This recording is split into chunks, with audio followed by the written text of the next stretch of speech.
want us to be right here, actually? Yeah. We can just kind of hide back here. Oh, just looks like a option.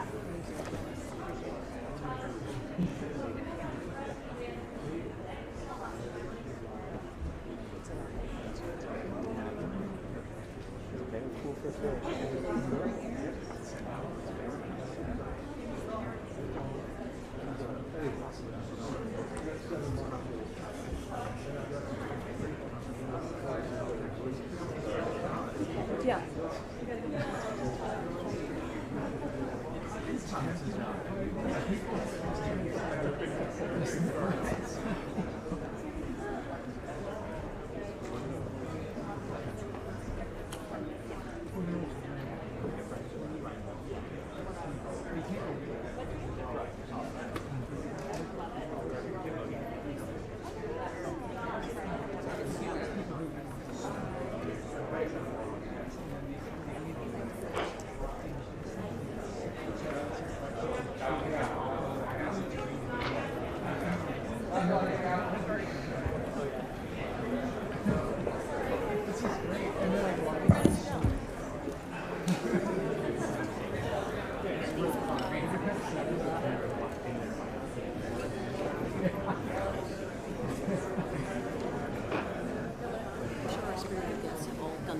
Okay.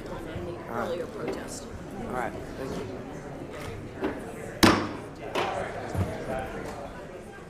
The United States Senate Foreign Relations Committee will come to order. It wasn't orderly to begin with, but it's orderly now, thanks to our good crew. And we welcome here, as always, our Secretary of State, Marco Rubio, a distinguished alumni of this committee, and I know he's always glad to come back here and visit with us. Marco, we haven't had this kind of excitement since you've been here last time. I know you think this is the way it is every time, but it's not. So in any event, we're glad to have you. For the information of the committee, the Secretary has 4 hearings in these 2 days, so we have negotiated a hard stop at 12:30. To that end, we'll use the usual array of the way we do things here, and that is, first of all, I will make an opening statement, and then I'll yield to Senator Shaheen, and then we'll turn the floor over to Senator Rubio. Then we'll do a 5-minute round of questions based on arrival time. So with that, Secretary, it's good to see you here again. Though you're not on the Hill often, a lot has changed, obviously, since the last time you testified on the President's International Affairs budget last year.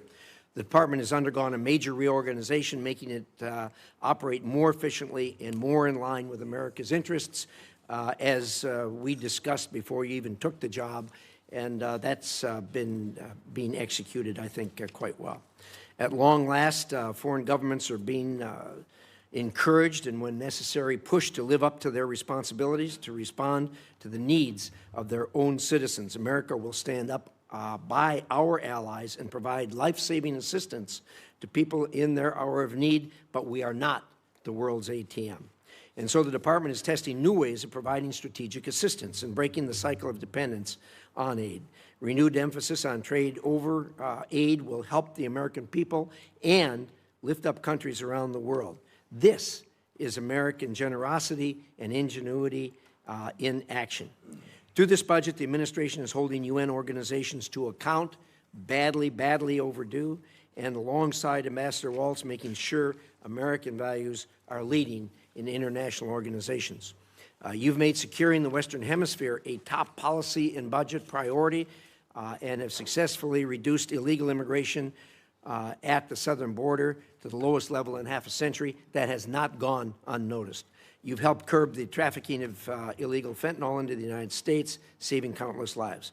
The budget prioritizes countering China's unfair trade practices, expanding military and malign influence operations around the world, and which pose some of the greatest threats in modern history to the American people.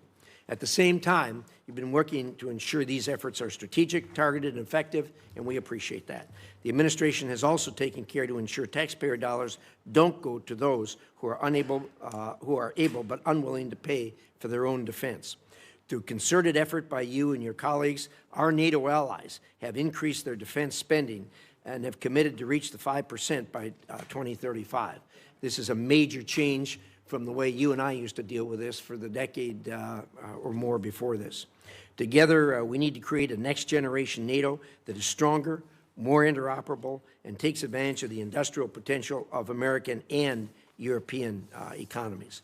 We also must continue to coordinate with our European partners as they take greater responsibility for supporting Ukraine and work with our partners to deny Russia strategic gains. The administration has prioritized efforts to end conflicts in Africa, which undermine decades of investment in economic growth and global health security.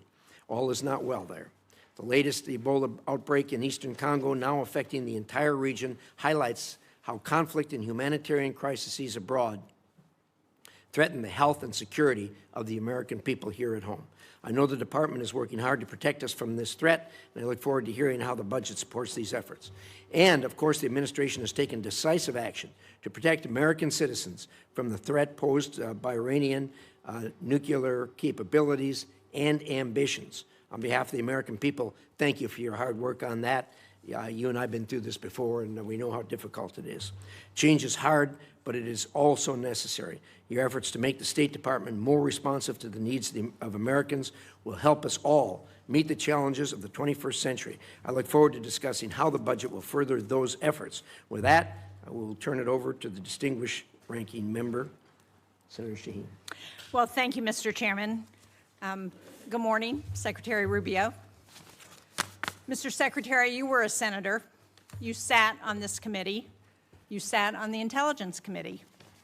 You know as well as anyone that effective American foreign policy requires a strong partnership with Congress. Allies need to know that our commitments can stand the test of time, and that only happens if Congress is brought into the discussion. Congress cannot be a partner if it's kept in the dark. I have a long list of unanswered requests sitting on your department's desk. And, Mr. Chairman, I'd like to ask that these letters be submitted for the record. They'll be submitted. Thank you. I've requested a briefing on changes to U.S. force posture in Europe. And after 33 days, we still have no response. We've requested a briefing from the Iran war on displacement. After 90 days, we still have no response. We've asked for a briefing on Ukraine on a number of issues. After 180 days, we still have no response. We've asked for a briefing on lifting Milorad Dodik's sanctions. And after 225 days, we still have no response. We've asked for a briefing for the U.S. Agency for Global Media. No response after 344 days. The Romanian visa program termination. We've followed up 5 times over 435 days, and we've still gotten no response. In January, when you were before this committee, I asked if you would report to this committee once an audit system was in place to track Venezuelan oil revenues. You said, and I quote, "Oh, absolutely, yeah, we are still waiting." And when you do notify Congress, it's to inform us of decisions you have already made. That is not consultation, as you well know. That is not advice and consent. Congress has been clear on a bipartisan basis. We do not want to cede ground to China. Yet this administration is closing consulates and cutting funding in the Indo-Pacific. The same pattern extends to global health. USAID supported Ebola detection and prevention activities in DRC and Uganda for years. And we can see in this poster, even Elon Musk admitted that one of the things we accidentally canceled, very briefly, was Ebola prevention. Well, those programs were dismantled. And today we have to screen for Ebola at Dulles Airport rather than in the DRC and Uganda more than 7,000 miles away. You're asking for a 44% reduction in the State Department budget. That includes eliminating funding to the World Health Organization. It includes eliminating all disease-specific funds in the middle of an Ebola crisis that's affecting Americans. Yet, no one from your department can explain to us why this is a good idea. You sent Congress one notification saying you needed $19 billion to close out USAID. Then you sent another saying you needed some of that money to respond to disease outbreaks. Congress has asked for an explanation, and we still have not received one. The same pattern extends to our alliances. I just returned from a bipartisan delegation to the Arctic. We are on the verge of losing the very alliances that we have built for decades because the President manufactured a crisis over Greenland. And nowhere is that clearer than with Russia. In 2017, you wrote, as a senator, that Vladimir Putin will never be a trusted ally or a reliable, constructive partner. But since taking office, you, the President, the Vice President, Steve Witkoff, not one of you has been to Ukraine. And yet, your envoys talk to Putin on a regular basis. The President has invited him, given him the red carpet treatment on American soil. But yet, you won't come up here and brief Congress on any of it. And decisions Congress has made on Russia have been systematically undermined. Congress passed support for Ukraine. The administration has slow-walked it. And instead of sanctioning Russia, the administration issued oil licenses that have sent billions to Moscow. Congress has asked what this approach has produced. Russia has conducted 5 times more drone strikes on Ukraine since 2024. More U.S. businesses are being directly targeted than at any point in this conflict. And Russia is providing targeting intelligence to help Iran hit our facilities and personnel in the Middle East, while we're helping them fund this war. When I talk to my constituents, they ask for economic relief at home, not regime change in Havana or Caracas or Tehran. Instead, you sent Congress a war powers notification saying we are not in active hostilities with Iran, while the U.S. was conducting strikes against Iran and Iran was bombing U.S. embassies and bases throughout the Middle East. That was not consultation. It was an attempt to avoid answering to this committee and this Congress about this war. Congress has asked basic questions about the war. Why are roughly half of our Patriot interceptor stockpiles gone? Why does the Strait of Hormuz remain closed? Why is gas up $1.50? Why did 13 American service members lose their lives in this war? Congress deserves to know why, and Americans deserve to know why. Mr. Secretary, you would not have stood for this kind of stonewalling by the administration when you were a senator, and you certainly shouldn't stand for it as Secretary of State and National Security Advisor. Thank you, Mr. Chairman. Thank you, Senator. We'll now proceed to a round of 5-minute questions. I'm sorry. We'll try. Did you want to do, we talked about that. Do you want one? We actually talked about that, but he thought that questioning might be easier. Why don't you go ahead? I have it in writing. You want me to read it? Give us your best shot. Okay, well, thank you for having me here. There'll be a lot to talk about today, and I just want to remind everybody, you know, our foreign policy is one that's solely focused on the national interest of the United States of America, on the defense of our country, both its military defense and our security, but also our economic security and the vibrancy of our economy, our sovereignty, and our future. We believe that America should lead the world, and I believe that we are, and we'll have a very good story to tell about that. American leadership, however, should always be on behalf of the American interests. I say this because I think over a period of time in our foreign policy, we lost focus on that. The reality of it is that our foreign policy, first and foremost, must always be what is in the national interest of the United States of America. And determining the national interest oftentimes requires us to make pragmatic decisions. Sometimes in foreign policy, the choices are not between a good choice and a bad choice. It's between 2 less than ideal choices, and you're trying to figure out which one of these 2 choices is the one that is best for the United States and least harmful to our interests. And that plays out every single day. That said, we remain the world's sole global superpower, the most powerful country on earth. We have the largest economy. We have the most formidable and powerful military ever known to man, by the way. Our dollar remains the reserve currency of the world. Our language is used extensively throughout the world to transact all sorts of business and many of our engagements. But all of this means very little if that power is not used to protect the people who built it, the people who it is meant to protect. I also remind everybody the United States government is not a charity. We are not here to play social worker. We are here to win. We are here to win on behalf of the American people and on behalf of the national interest, to win for our country, to win for the people of America, to win for the things that are important for our future, and that's what we exist to do. The State Department exists to carry out the foreign policy of the United States, both in diplomacy and in aid, in a way that furthers the national interest and helps the American people. And it's guided every decision that's been made since January of 2025. I'll give you a perfect example in our own Western Hemisphere, an area that this committee and many of its members long argued, as I did, has long been neglected and not been paid attention to.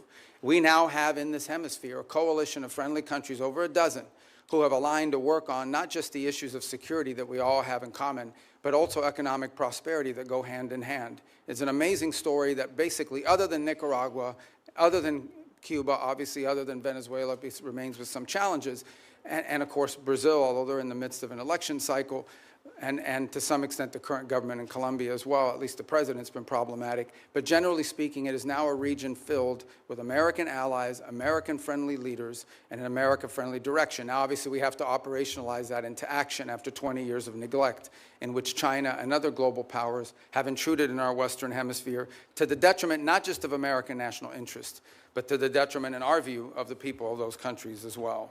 So these are important achievements, and one that I'm very happy about. I'm also happy about the way we've transformed foreign aid. In any transition, there will be, bumps in the road, but largely speaking, if you think about how those programs that existed in the past were failing us, the old model had to be replaced. And the foreign assistance that remains is being brought under the strategic direction of the State Department. So we're not just providing money, we are also seeking outcomes. It's not just how much money you spend on a program, it's whether you're getting outcomes from it. But it's also being guided with our strategic view in mind.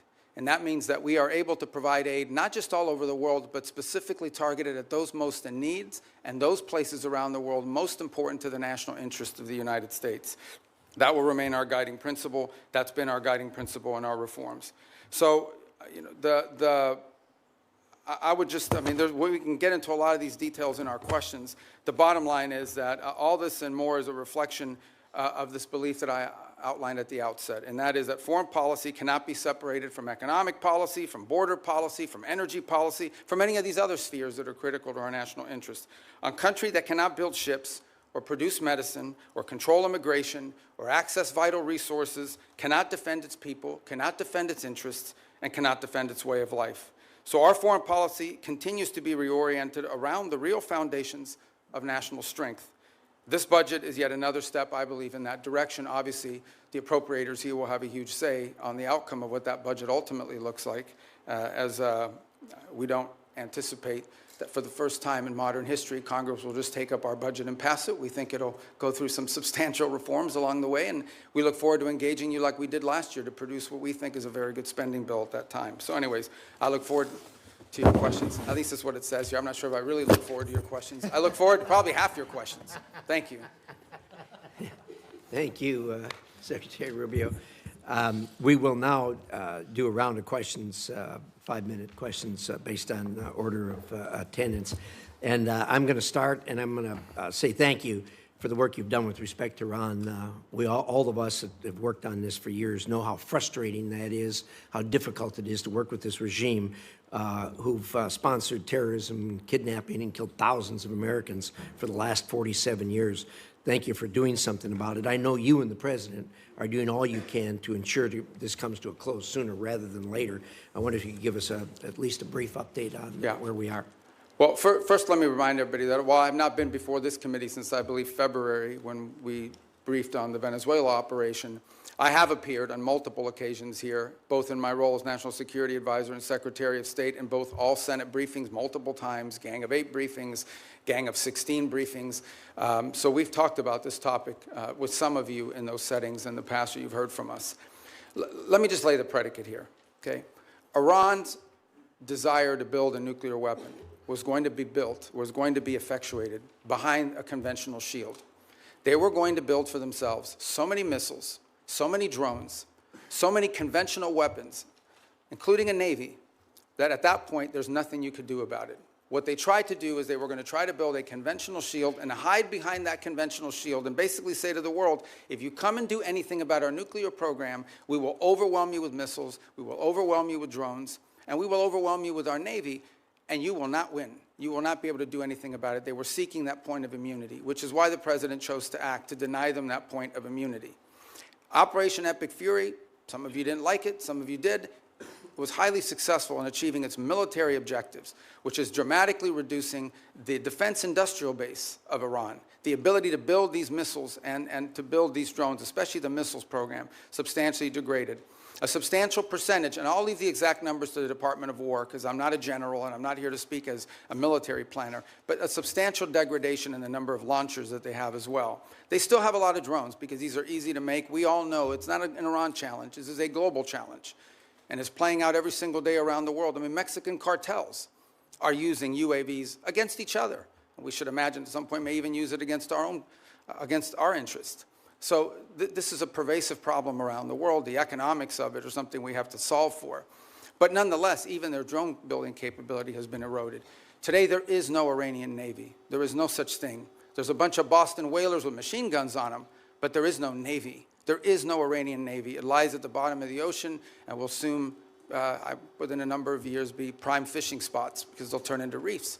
So my whole point is that the Iranian conventional shield has been substantially eroded. Now, in the aftermath of that, two things have happened. The first is they entered into a ceasefire. They agreed, we agreed to stop. But part of that agreement was that they would reopen the straits. They did not, at which point the president decided, and I think appropriately, we can't have a world in which only Iranian ships get through the straits. And so if they're going to shut down the straits for everybody, we're going to shut down the straits for them. And we have done that through a very effective blockade and, by the way, through the seizure of sanctioned ships in the Indo-Pacific as well. The cost to Iran every single day in lost revenue is in the hundreds of millions of dollars that they are losing in lost revenue that they're not generating as a result of that. Now, we are in talks, and I say talks because talks with Iran are not like talks with Switzerland, okay? They're very different. They require the use of intermediaries, unfortunately. But there is the prospect before us, which could happen today, it could happen tomorrow, it could happen next week, that for the first time, certainly in my memory, they have agreed to negotiate aspects of their nuclear program that just a month ago, just a year ago, they were refusing to even mention, much less enter into discussions about. That is not a guarantee that ultimately it will lead to a deal that's acceptable to the Senate or acceptable to the American people. But we'll be able to engage them in a process to truly test the proposition of how far they're willing to go. Complicating that process, unfortunately, is their internal regime is somewhat fractured in the sense of it takes days to get responses from their system. We can go into more depth in your follow-up questions. But we're hopeful that something like that could happen in which the straits would reopen, we would enter into a period of negotiations on very specific topics, delineated negotiations, in the hope of reaching an outcome that's acceptable to us and something that they would be able to do as well. If it doesn't work out, then obviously we still have a problem with respect to their nuclear ambitions. But what they won't have is the conventional shield to hide behind any longer. Thank you, Secretary. I'm going to ask one more question. Hopefully this will shorten as we go around. There'll be more questions, obviously, on that topic. But I know you just got back from China not long ago. Could you give us a quick update on the state of U.S.-China relations? Yeah, look, I mean, China and the United States are the two largest economies in the world, the two most powerful militaries in the world. The Chinese government and the U.S. government have to speak. I mean, it's not a choice here. We have to have some measure of communication, if for nothing else, in order to de-escalate potential points of conflict that could lead to something broader. There are obviously very significant irritants in our relationship with China. Some of these are long-term problems that we know we're going to have to address. And so what we're trying to do is manage a period of strategic stability while recognizing that there are areas of our relationship in which we are going to have struggles, not just for years, but perhaps for decades. We recognize this. But I think as much as anything else, we have to recognize that the United States and China have to be able to have points of dialogue and speak to one another. As I said, for no other reason than to be able to have a communication channel. I think in our meetings, it was abundantly clear which are the areas that we do not have strong alignment or agreement on. We understand that there are areas in which long-term we're going to have some real challenges, whether it's supply chains. Put it to you this way, let's leave China aside for a moment.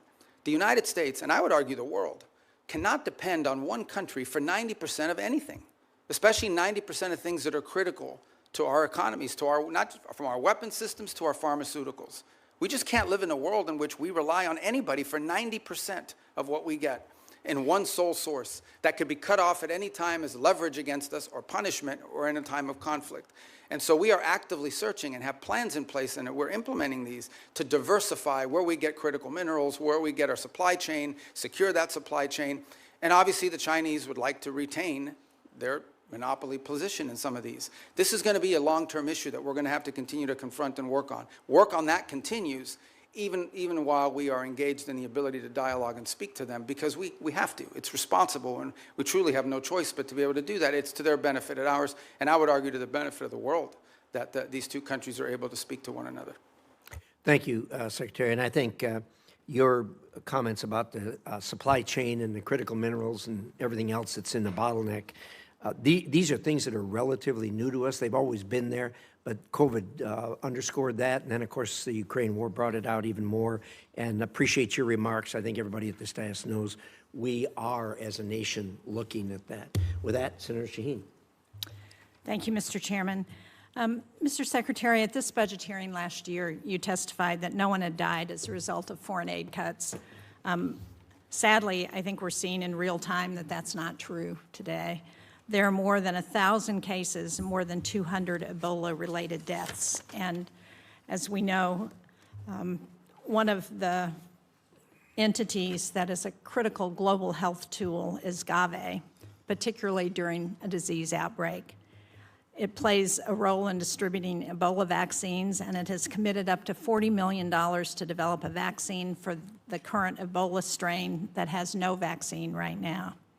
So, how are you making sure that Secretary Kennedy, who has been sitting on those funds for months now, is going to release them so that they can go to help develop a vaccine to address the Ebola outbreak? Yeah. Well, a couple points on Gavi. I would say that the President had asked that we allow Secretary Kennedy to play a leading role on the Gavi decision because of his strongly held views with regards to vaccine safety, and he wanted them to conduct some reforms. I actually talked to Senator Schatz about this last week as well, and so the State Department's going to be re-engaging. I'm not here to tell you we're going to yank this thing and we're not going to listen to his points of view, but the State Department a few weeks ago made the decision that we were going to re-engage on this issue of Gavi, respecting what HHS views on it are as well, and we want to take their input, but we'd like to get this issue resolved in an outcome that's acceptable, both to Congress and also to our goals on global health. So it is an issue. As I said, I wouldn't use the word defer, but we have certainly allowed him to play a leading role in determining what we're going to do next. But right now, we're sort of at a stage where we are going to re-engage. We need to drive this to an outcome. I couldn't agree more, and so do you commit to using the $2 billion that Congress has appropriated for global health to actually help fund global health security? Well, we do fund global health security beyond Gavi, by the way, and we can talk about that. We can talk about the compacts, I think 32 that we've now entered into with countries all over the world. We have a new agreement to the UN as well that they're very happy with. The Global Fund, we've hit our cap. We are at our 33%, and we've actually been able to attract additional donors from around the world to contribute to it. On this specific item, I would say we intend to get this resolved. We want to get this resolved. It's an important part of our matrix. We will follow up, and I hope you will share with this committee as soon as you get it resolved. I want to go to Russian oil sanctions and general licenses, because President Trump gave Russia a lifeline, allowing it to sell oil globally through licenses issued by the Treasury Department. While I think the administration should have known that the Iran war would make Russian oil more desirable, they decided to remove the stigma on that oil and give an extra windfall of cash to Putin. So can you let us know whether you believe or whether you will support extending those licenses, when it comes back up mid-June?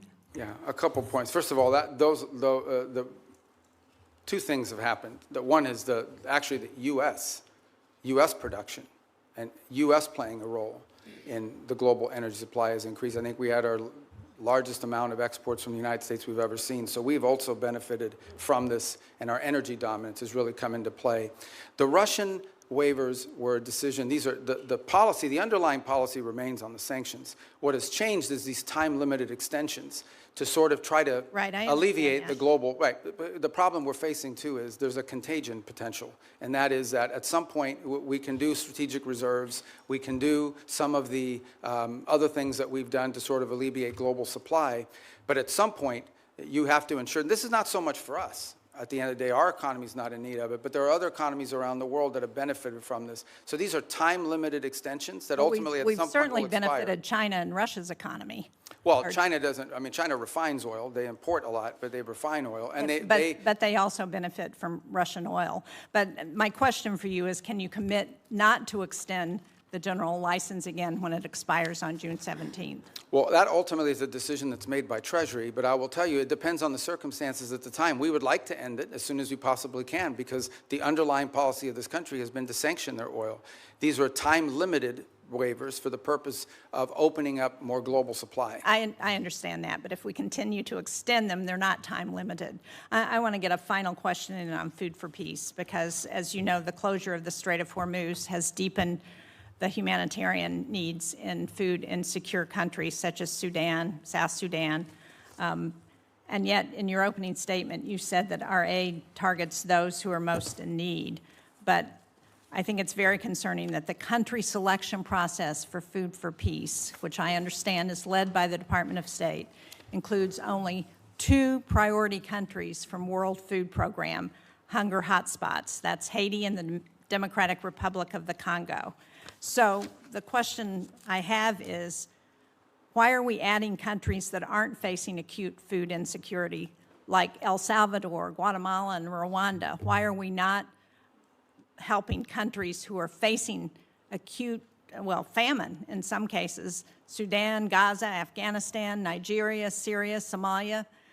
These are all countries that have humanitarian crises, and yet we're helping countries that don't have acute food insecurity. So a couple points. First of all, on Gaza, we have spent hundreds of millions of dollars, including after the ceasefire, and providing through the World Food Program and other entities, and we continue to do so. I think if we're not the world's largest donor, I'd be surprised because it's a massive amount of money that we've provided through those mechanisms of various means. On the point of Sudan in particular, the complication in Sudan, which I wish were different, and we're very involved in this. I mean, I had a meeting on Sudan yesterday. The problem in Sudan has largely not been our unwillingness to provide funds. We are willing to step forward, and we have the flexibility through what we've been able to do with foreign aid to surge up that. It's been distribution. It's been the ability to get that. So as an example, in these conversations we're having between the warring sides, one of the things we're trying to identify is 4 safe spots where people can go receive humanitarian care, assistance, where we can actually have the outside groups, the NGOs, the international organizations that we contract with, have the ability to go in and actually deliver the food without having their trucks hijacked or blown up or their workers killed. That's been the fundamental challenge in Sudan, is distribution. The distribution is being threatened because we don't have conditions on the ground that allow for it. And so to allocate money towards something that we can't distribute is unwise until we have that in place. That's deeply tied to the ability to have a peace deal, which I can tell you has been very frustrating. On the one hand, with Sudan, we had a donor conference in Berlin. I don't want to interrupt you, Mr. Secretary, but I'm out of time, and it doesn't explain why we are providing food for countries that are not insecure. I appreciate the challenges in Sudan. We have those challenges in many places, but because we have dismantled the distribution network when we eliminated USAID, we've exacerbated those challenges in countries around the world, and we are not providing the help based on humanitarian needs, and that's my concern. Thank you, Mr. Chairman. Senator Ricketts. Thank you very much, Mr. Chairman. And Mr. Secretary of State, thank you for being here. Really appreciate it. Good to see you. Communist China is trying to win the AI race, and they will use it, for example, to dominate our military if they're able to do that, and so many other ways. A world where Communist China is dominant in AI is very bad for the United States and for the entire world. That's why it's critical that us and our allies cannot lose this race. Semiconductor supply chains, particularly semiconductor manufacturing equipment, SMEs, are critical to winning this competition. It's one area that Beijing is spending billions and billions of dollars to be able to produce chips in China, and they've failed to be able to produce those high-end chips so far. President Trump understands this better than anyone because the Trump administration was the first to utilize export controls on SMEs to slow down Communist China's advanced chip-making industry. Since that time, key allies and partners have also imposed controls on SMEs to China. However, their controls have not been as restrictive as U.S. controls, and this has allowed certain foreign countries to backfill the Chinese market with critical dual-use tools. Secretary Rubio, do you agree that export controls on SMEs are critical to maintaining our technological advantage over Communist China? It is. It's actually where it's most critical is in the high end. The areas, that are not legacy, that are broader and that allow for that. I think on the broader point of AI, we share your view. One of the initiatives that I think Jacob Helberg's done a great job with at the State Department is Pax Silica, in which we signed up all these countries around the world. I think we're up to 13 or 14, and including ourselves and others who hope to join as well, in which we can create this global consortium for all of the elements of the AI supply needs. It's not just the innovation, it's obviously access to the minerals and the critical elements necessary in order to produce these chips and all the things that it will take to lead the world in AI. I think it is safe to say the United States right now is a global leader on AI. I think it is also wise to say that that lead is not irreversible. It has to be sustained, and there will be a real challenge in sustaining it. And we're going to have to stay focused on it. The good news is I do think we have a system of global alliances that view it the way we do. And we want to lead on it because it's not just about leading the technology in AI, it's about also leading in the standards that will govern how AI is used. I don't want to monopolize this conversation on this point, but it's one that I think the Senate should think about because I know we're starting to think about it. AI will have very positive impacts on our economy and societies. It will also have some detriments. There will be white-collar jobs in this country that will be impacted. And I think we have to start thinking not simply about the impact that AI will have on those jobs, but the societal pressures that will create, not just in the United States, but in economies all over the world. Much like industrialization and automation did, it will make the worker more efficient and more valuable, but it will eliminate some jobs, and those jobs will have to be replaced with new jobs or new skills. That's not just an economic issue. That is a political issue. That, over time, could destabilize societies all over the world. So we have to start thinking about AI in those terms as well. You mentioned our allies. Shouldn't they have to follow the same sort of standards U.S. companies do when we're limiting the semi-manufacturing equipment that's going to Communist China? And that's our hope, is that we can create people that we can create a coalition of nations that understand the danger in this. And they're running through the same, some are better than others, but they're running through the same problems that we run into. And that is companies ultimately want to sell to the markets, and China's a large market. But I agree, and that's one of the goals behind Pax Silica, is to create unanimity or consensus behind that thinking. Well, Mr. Secretary, that's why I recently introduced the Match Act with Senators Kim, Risch, and Schumer to level the playing field. This bill would provide the State Department with the leverage in ongoing negotiations with our allies to align those controls.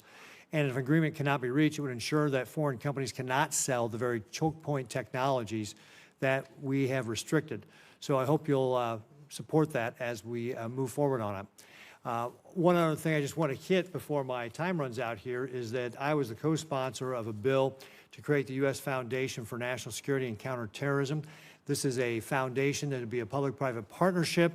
It would help counter traffickers and insurgents operating in ungoverned spaces around the developing world, such as Africa. The State Department, however, has not, for over a year and a half now, launched this foundation, and I'd encourage you to work expeditiously to implement it. I think this is something that, as we're talking about, especially the continent of Africa, can be very helpful to making sure that we're not only helping conserve the environment and helping animals, it's bad for terrorists. Thank you, Mr. Chairman. Thank you. And look at that, I kept it in my time. Good job. Can you do as well, Senator Murphy? I'll do my best. Thank you, Mr. Chairman. Thank you, Mr. Secretary, for being with us today. Despite the differences that existed between Republicans and Democrats prior to this administration on how to approach Iran's nuclear program, the theory was basically the same, that we were going to impose significant harm on the Iranian economy in order to force them to the table to negotiate. What is happening now is fundamentally different. This war and the administration's decision to blockade has now held the entire world economy and the U.S. economy hostage to the ability to negotiate an agreement with Iran. This is why the entire country is seized by the question of when there will be an agreement, because apparently until there is an agreement, the Strait of Hormuz remains closed. There is a cost to the Iranian economy, but now there is a devastating cost to the U.S. economy. It has been indecipherable, the information coming from the administration, especially in the past several weeks, as we get signals that a deal is imminent. The president said yesterday he's bored by the negotiations. He doesn't care whether we get a deal. I think it's really important for us to understand what your bottom lines are, what you're asking for in this negotiation, what commitments you need Iran to make in order for you to release the blockade, and we hope for them to release the blockade as well. So give us a little insight into what your bottom lines are, what is going to get the strait reopened, because this is kind of the only question that matters for American consumers right now. And every day we get wildly different signals from the president as to whether he even is engaged in this question as to whether the strait is going to reopen. Yeah, I think your question gets right to the heart of the matter. So I think it's a good question. Let me first bifurcate two things. The only reason there's a blockade, the only reason why there's a U.S. blockade is because Iran has closed they're firing on commercial ships, and they've mined large segments of Hormuz, international waters. And so the blockade is only against Iranian ships. And it's very simple. The notion is if no one's ships are going to get out, then Iran's ships aren't going to get out either. We can't live in a world in which they get to close the straits and tell everybody, pay us a toll or we'll blow you up, but their ships get to go out unfettered. So that's the reason why there's a blockade. There wouldn't have been a blockade if Iran had agreed to do what they said they would do when the ceasefire kicked in, which is they were going to open the straits. So let me just focus on the straits for a moment. Number one, what they're doing is unlawful and illegal. There isn't a country on earth, other than Iran, and maybe Oman that flirted with it, who's in favor of what Iran is doing in the straits. The Chinese are against it. The Russians are against it. Everyone is against it. The whole world is against it. So condition number one is they have to reopen the straits. And reopening the straits means the following. Ships can sail through international waters the way they can do through other choke points around the world without being fired upon, without paying a toll. That's condition number one. But the strait is closed because of our decision to invade Iran. This is a consequence of our military action. So I guess I'm not interested in litigating that question. We all know why the strait is closed, because you took military action against Iran, and we knew ahead of time that that would be their likely response. The question is, how are we going to get it reopened? Are you going to drive a bargain that is so tough and so hard that the strait remains closed? So how are we going to get it open? The first thing, that is a predicate to anything else happening. The straits have to be reopened. So the way to think about it is this. If Iran wants to be able to move its oil again through the strait, they will have to reopen the straits. If they refuse to do so, then we have other options available to us, but we would prefer to negotiate the opening of this, which means tell us about the negotiations. What do you need from them in order to get the strait reopened? We need the strait reopened tomorrow. Well, what needs to happen is very simple. They need to announce that they will no longer fire on commercial ships that are going through or threaten to fire on ships, because in many cases, ships just won't move. They won't go, not because they got fired on, but because of the risk of being fired upon. And so they have to announce very clearly, the straits are now open. We're not charging a toll. We will help remove the mines that they put in there, and they will not fire on ships. But the president says they also need to make commitments on their nuclear program. That's what I'm asking. I see what you're saying. What commitments do they need to make in order for the strait to be reopened? Well, the second thing they have to agree to as part of this is, in addition to the straits, that's the predicate that opens the door to phase two. Phase two is they have to commit to very specific negotiations on the disposition of the highly enriched uranium that still is buried deep in a mountain somewhere. They have to agree on negotiating severe and long-term limitations and or cancellation of enrichment activity in their country. In the second phase of negotiations. Well, obviously, these are highly technical matters, so I don't think you could work those out in 5 days. That would require a team of experts to meet over a 30, 60, 90-day period and work out the details, but they have to commit to their willingness to do that. For example, they have to commit to say, we will dispose of the enriched uranium. And the question now is, what are the mechanisms by which we do so? Final- And that can be negotiated. Final question. In order to get to that second phase, are you willing to release sanctions or release frozen money that the United States is withholding from Iran? Right now, everything that's been discussed with them is that any sanctions relief. Now, remember, sanctions come, there's international sanctions, there's congressional sanctions, there's executive sanctions. So some we can release and some we cannot. But any sanctions relief is condition-based, which means it has to be in return for the reason why those sanctions were put in place in the first place, which is their nuclear program. So yeah, look, Iran is being sanctioned because they enrich uranium. Iran is being sanctioned because they've highly enriched uranium. Iran is being sanctioned because of their nuclear activities. If they agree to give up those things, there will be sanctions relief associated with their commitment and compliance You will not give with those sanctions agreements. relief just in exchange for reopening the strait. No, that's not been discussed. That's not been offered. Senator Hagerty. Thank you, Mr. Chairman. And Secretary Rubio, it's good to see you here. I want to commend you and the administration for actually implementing a foreign policy that advances America's interests. Thank you. If we could, I'd like to start with the Philippines, an area that we know very well. It's a geographic center of the Indo-Pacific region. It's an area that is along critical sea lanes where a tremendous amount of world trade and energy commerce actually move. A strong alliance with the Philippines clearly is in U.S. national security interest. It leads and supports our freedom of navigation. It also helps us deliver regional stability along the South China Sea, a very critical area, particularly in the face of a very aggressive posture that the Chinese have adopted. I want to recognize my colleague, Senator Kaine, who's worked with me to put in place the Philippines Enhanced Resilience Act. That's $500 million of FMF grants. It's $1 billion of loan and loan guarantees per year to strengthen the Philippines and the United States alliance to make us more interoperable and more capable. Mr. Secretary, I'd just like to get your comments, your vision on the role of the Philippines in the United States alliance. It's actually, I spoke to President Marcos on Sunday, and have had multiple engagements with them at a personal level. We've had visits. A couple good points here. The first is we've actually entered into agreement with them in which I believe it's an old U.S. military facility inside the Philippines that will now serve as sort of I think it's a 4,000-acre. I'm very familiar with the area. Yeah, you know it. And that we'll be able to do a lot of our activities together with regards to our joint interests in developing on AI and high tech and diversifying and helping diversify their economy. The second is to continue with our defense commitments that we've made to them and the ability to interoperate joint exercises, which we've done now multiple times over the last year.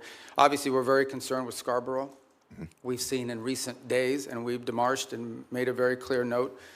This issue came up during the first meeting with the Chinese. It's come up in every engagement I've had with the Chinese, and it's come up again now very recently through diplomatic channels, and that is we're very concerned about recent activity once again near Scarborough and the buildup of infrastructure that appears to be exerting, territorial claims that we have long argued are not valid. This is one of those irritants in the long term that I think we'll continue to have to manage. But I view the Philippines as a critical partner, and I think over the last, I would say, couple of years, our relationship with them, particularly under their new administration, has dramatically improved our ability to work with the Philippines jointly on a number of topics of interest. Well, I want to commend you. The 4,000-acre Luzon corridor is anchored by the Subic Bay project, which when I was ambassador to Japan, worked very hard to get that back for America.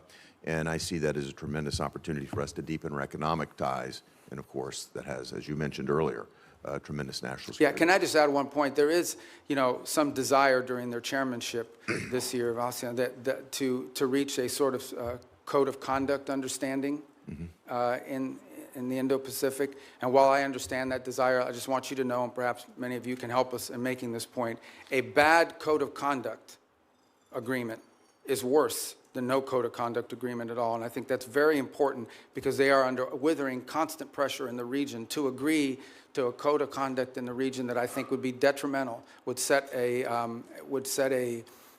precedent that I think is very dangerous in the law. So we'd love to see one, but it has to be a good one. We don't think that's possible under current conditions, and a bad one is worse than none at all. Your point's very well taken. Look forward to working with your team, Mr. Secretary, to advance that. Can I turn to another issue of concern, and again, it's joint concern. Senator Kaine and I both worked on this, and that is the actions that have been taken by countries that have been perceived as our allies against U.S. business interests and against U.S. investments in their country.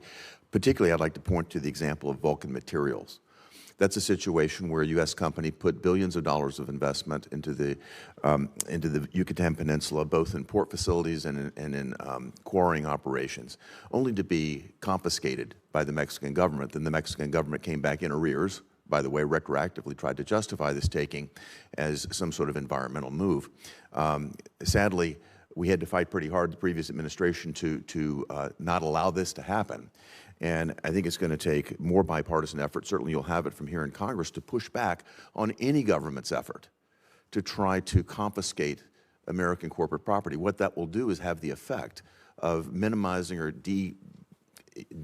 basically reducing the incentive or de-incentivizing our foreign investment in other countries, which again I think hurts the mission that you're on.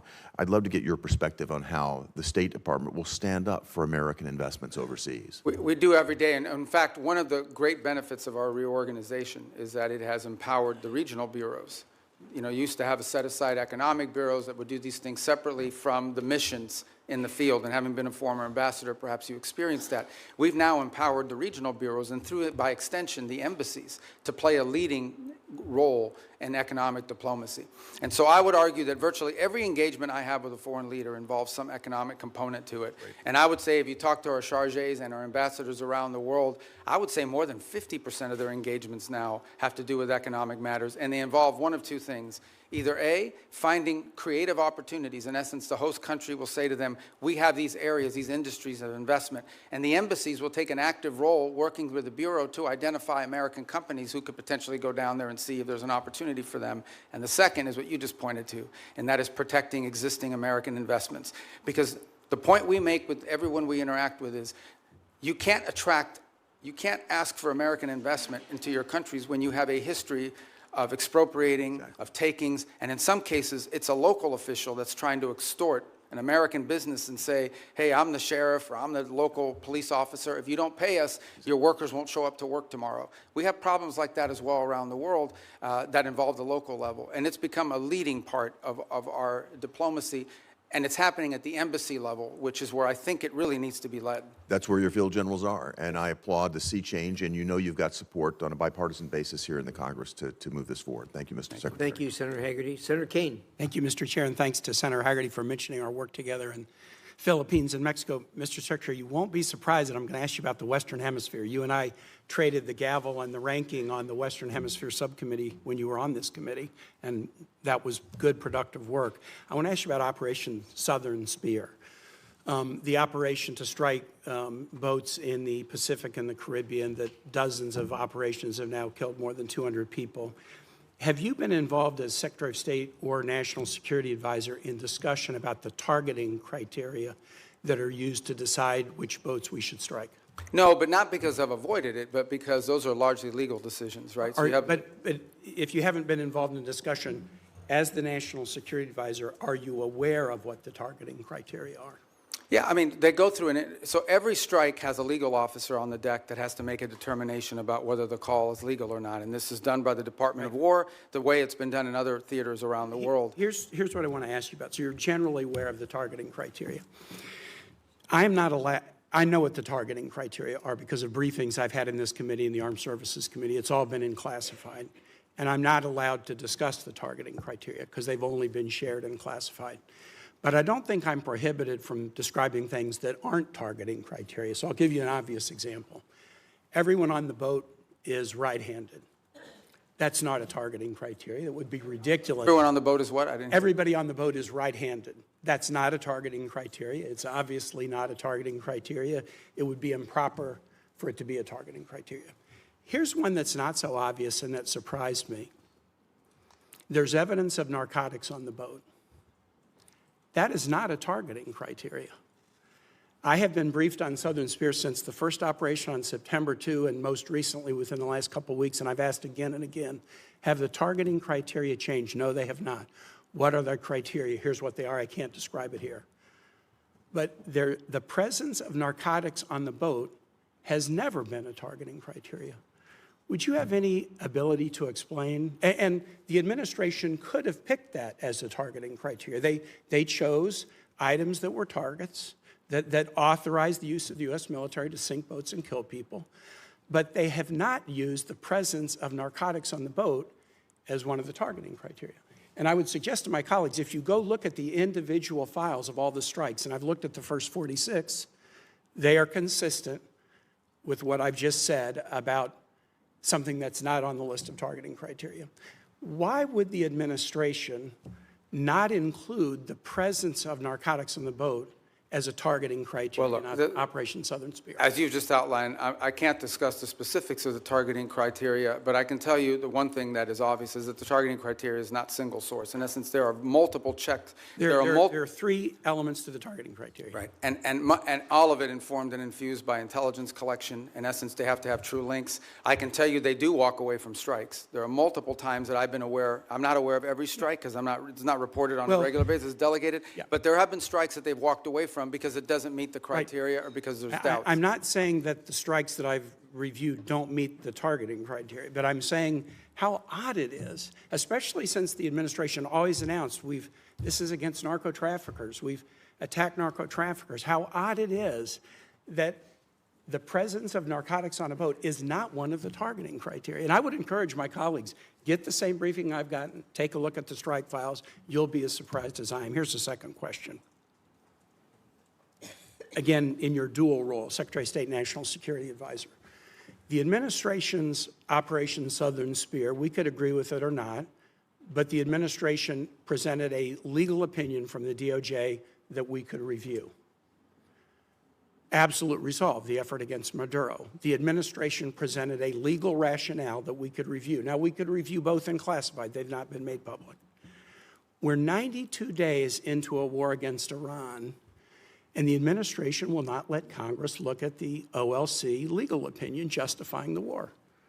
Intel committee members, SFRC members, Armed Services Committee members, rank and file members, the administration will not make it available to us. Now, you can imagine, A, we're the Oversight Committee. B, you're here asking for a budget, and in the Armed Services Committee, they're asking for $1.5 trillion, an increase of 40% over last year's budget, but won't let us see the legal opinion. And Mr. Secretary, you know what kind of thinking we do. If you've showed us the legal rationale for 2 wars and you won't show us the legal rationale for the third, is there something in the rationale they don't want us to see? Is there a dissenting opinion that says it's not legal? Are there conditions like you can't strike civilian infrastructure like schools and bridges? Are there factual assertions like the war will be over in 2 days or Iran will never close the Straits of Hormuz? By not sharing the legal opinion with the Article I Oversight Branch, you give us the opinion that there's something in there you don't want us to see. Could you use your influence as the President's Chief National Security Advisor, Secretary of State, NSA, to get the administration to share the Iran war legal opinion with Congress? Well, look, first of all, obviously the Department of State does not develop the legal opinion. That's the Office of Legal Counsel. You're the Chief National. So I think what you're asking is why haven't the Office of Legal Counsel provided it? They don't work for the National Security Council. I'm actually they don't work asking, for me. will you use your influence as Well, I will President's certainly Chief inquire as to National why. Security Here's what I'll do. Advisor? I can certainly inquire as to why it has not been available. I don't think there's a reason why. I am not aware that. In fact, my understanding is they have provided documentation to the committee and not the opinion. as part of the war. Not the opinion. Well, that's different. And you wouldn't accept that. All right, well, let me if you were take sitting that on back this and ask side the of Office of dais. Legal Counsel. But it's certainly, they provided the legal rationale for the strike. You're asking for the actual written opinion the way it was Which in they the other. provided us All in right, I Southern understand. Spear and absolute resolve. I'll Thanks, take Mr. that Chair. back. Thank you. Senator Lee. Thank you, Mr. Chairman. Thanks, Secretary Rubio, for being... You look like rickets. I apologize. This threw me off a second. Well, look, bald is beautiful, and we can't help that. But thanks for all of your efforts. You are a very effective spokesperson for not only President Trump and the administration, but for the United States, and I'm grateful for that. Was wondering at the outset if you could talk to us a little bit about the fractured Iranian regime and how that might be making negotiations more difficult. One of the things I've wondered, for example, are whether the diplomatic Iranian channels are sort of crosswise, at odds with, or working hand in glove with the IRGC, which is itself causing a lot of these ceasefire violations, or is it all sort of coordinated chaos to try to undermine and tip the scales in favor of Iran in the negotiations? Yeah, that's a great question. let me try to give this answer to you in a way that's not boring or wonky, because it's been a shift. Obviously, the original Supreme Leader, the one that was there, is no longer with us. His son takes over. Nobody hears from him for a month. By all reports, open source reporting, I think you've all seen it. He was severely injured in the same strike, and so forth. Are you confident he's still alive, by the way? Yeah, I think there's indications that, in fact, we've not heard from him publicly. We haven't seen him publicly, and I would imagine, given what's happened to multiple leaders in that system, being very public is probably not something that's recommended for them internally. But that said, I think there are indications out there that he is increasingly engaging at some level, although all of his communications have been in writing and through intermediaries. So the way to think about it is the following. You have the Supreme Leader, and understand that at the end of the day, the Supreme Leader in their system there really is no analogy to it in our system or anybody else's system. It is a theological office. It was the head of the Islamic republic in the sense of the ultimate decision maker. And every major decision has to be run by them. They are advised by a council. It's not clear if it's 6 people or 8 people, but there is a council made up of both IRGC and other elements of the regime that surround that Supreme Leader. And ultimately, that council has to sign off on anything. And then there are the people you see on TV, like Arachi, who's out there every single day, and Golubov, who's the Speaker of the Majils, who's been playing a pretty prominent role. And they are the ones that they have sent to negotiations and so forth. It is our view of the system, as we understand it, and as it's been expressed to us both by the intermediaries and by Iran directly, that what Arachi and Golubov bring or take from us, they then have to run back to this council and ultimately get guidance from them. And that process oftentimes takes 3 to 5 days to get a response. Now, some of it is logistical. They're operating probably using couriers and things of this nature. Part of it is internal fissures on exactly what they should agree to or not agree to. I think the second point that needs to be driven in this regard is that there is evidence that there are communications issues within the regime as well. So, for example, it's pretty clear that at the outset of hostilities and the conflict, they had delegated decision-making to field commanders. And so oftentimes field commanders had delegated authority to act on let's say, a pre-operational planning that already put in place. And so unlike our system, where perhaps you know that the president or the Secretary of War is directly making orders and decisions, or the chairman of the Joint Chiefs, in their system, a lot of decision-making at the tactical level, like which ships to hit and so forth, are being made at the commander level. So that's why from the outset it can look like fire-ready aim, but it's part of the design of the system, perhaps? Well, I think it was a design of the system in the sense of regime survival and the ability to operate in case there was decapitation strikes or people were removed. But let's go back to the essence of the negotiations. What's complicated them is you ultimately are negotiating with people who then have to negotiate within their own system to see what they're allowed to give and what they're allowed to agree to. What is abundantly clear is that Iran is facing severe internal economic. All the problems Iran had before this conflict not only are still there, but they're worse. All the things that led to the protests, all of these are worse than they were before. And I think there's definitely elements within that regime that understand it. And then there are other elements of it that are more immune to it and perhaps more resistant to making agreements. And so what we are working through is in many cases, is delays in getting the responses to people. And this is why you see reporting about there might be a deal in the next few days, because internally it takes time to get responses from them, sometimes upward to 5 or 6 days. Undoubtedly, they're using that to their advantage, sort of like the car dealer where the salesman has to go talk to his manager and make you wait and think about it for a while. Even more complicated than that. Even more complicated than that. One more question. I think we could benefit from hearing from you about the need to zero out funding for a couple of entities, including the National Endowment for Democracy and USADF. Can you tell us about that?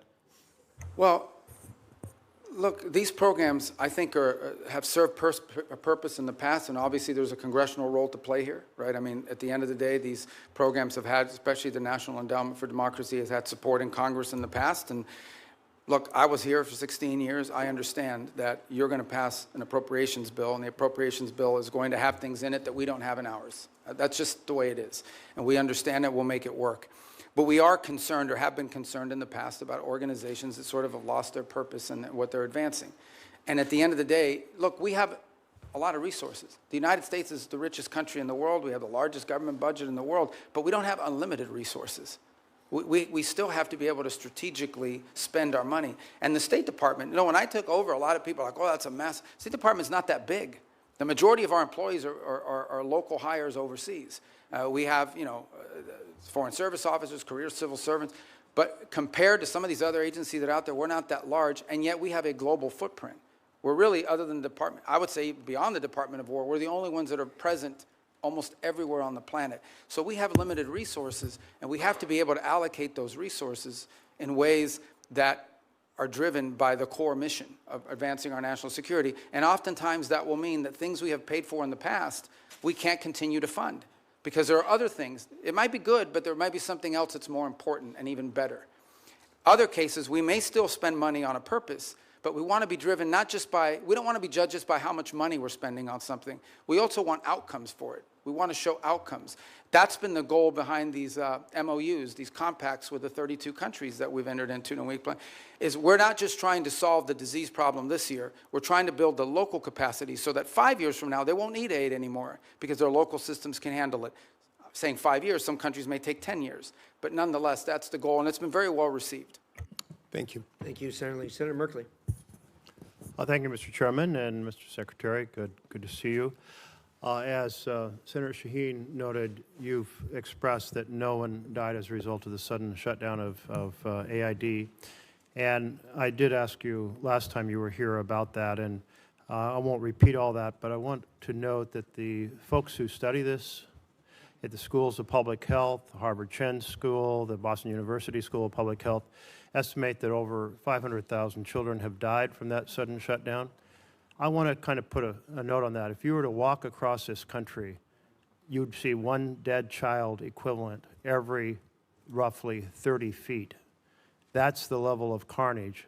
I know you disagree with that, but many experts who are in this field, that is their estimate. And I hope you'll ponder that as we strive to rebuild our programs related to malaria, tuberculosis, AIDS, HIV, nutrition, and certainly infectious diseases like Ebola. I wanted to turn, though, to Taiwan. It's an area that you and I worked on quite a bit together when you were here, including the Taiwan Relations Reinforcement Act and the Transnational Repression Policy Act and the Hong Kong Economic and Trade Offs Certification Act. And I'm very concerned about the President's comments on his recent trip. He noted that arms sales to Taiwan are a, quote, very good negotiating chip. And when he was asked about how much he talked about arms sales with China, he said, we discussed arms sales, quote, in great detail. The 6 assurances included that arms sales to Taiwan would never be a negotiating chip.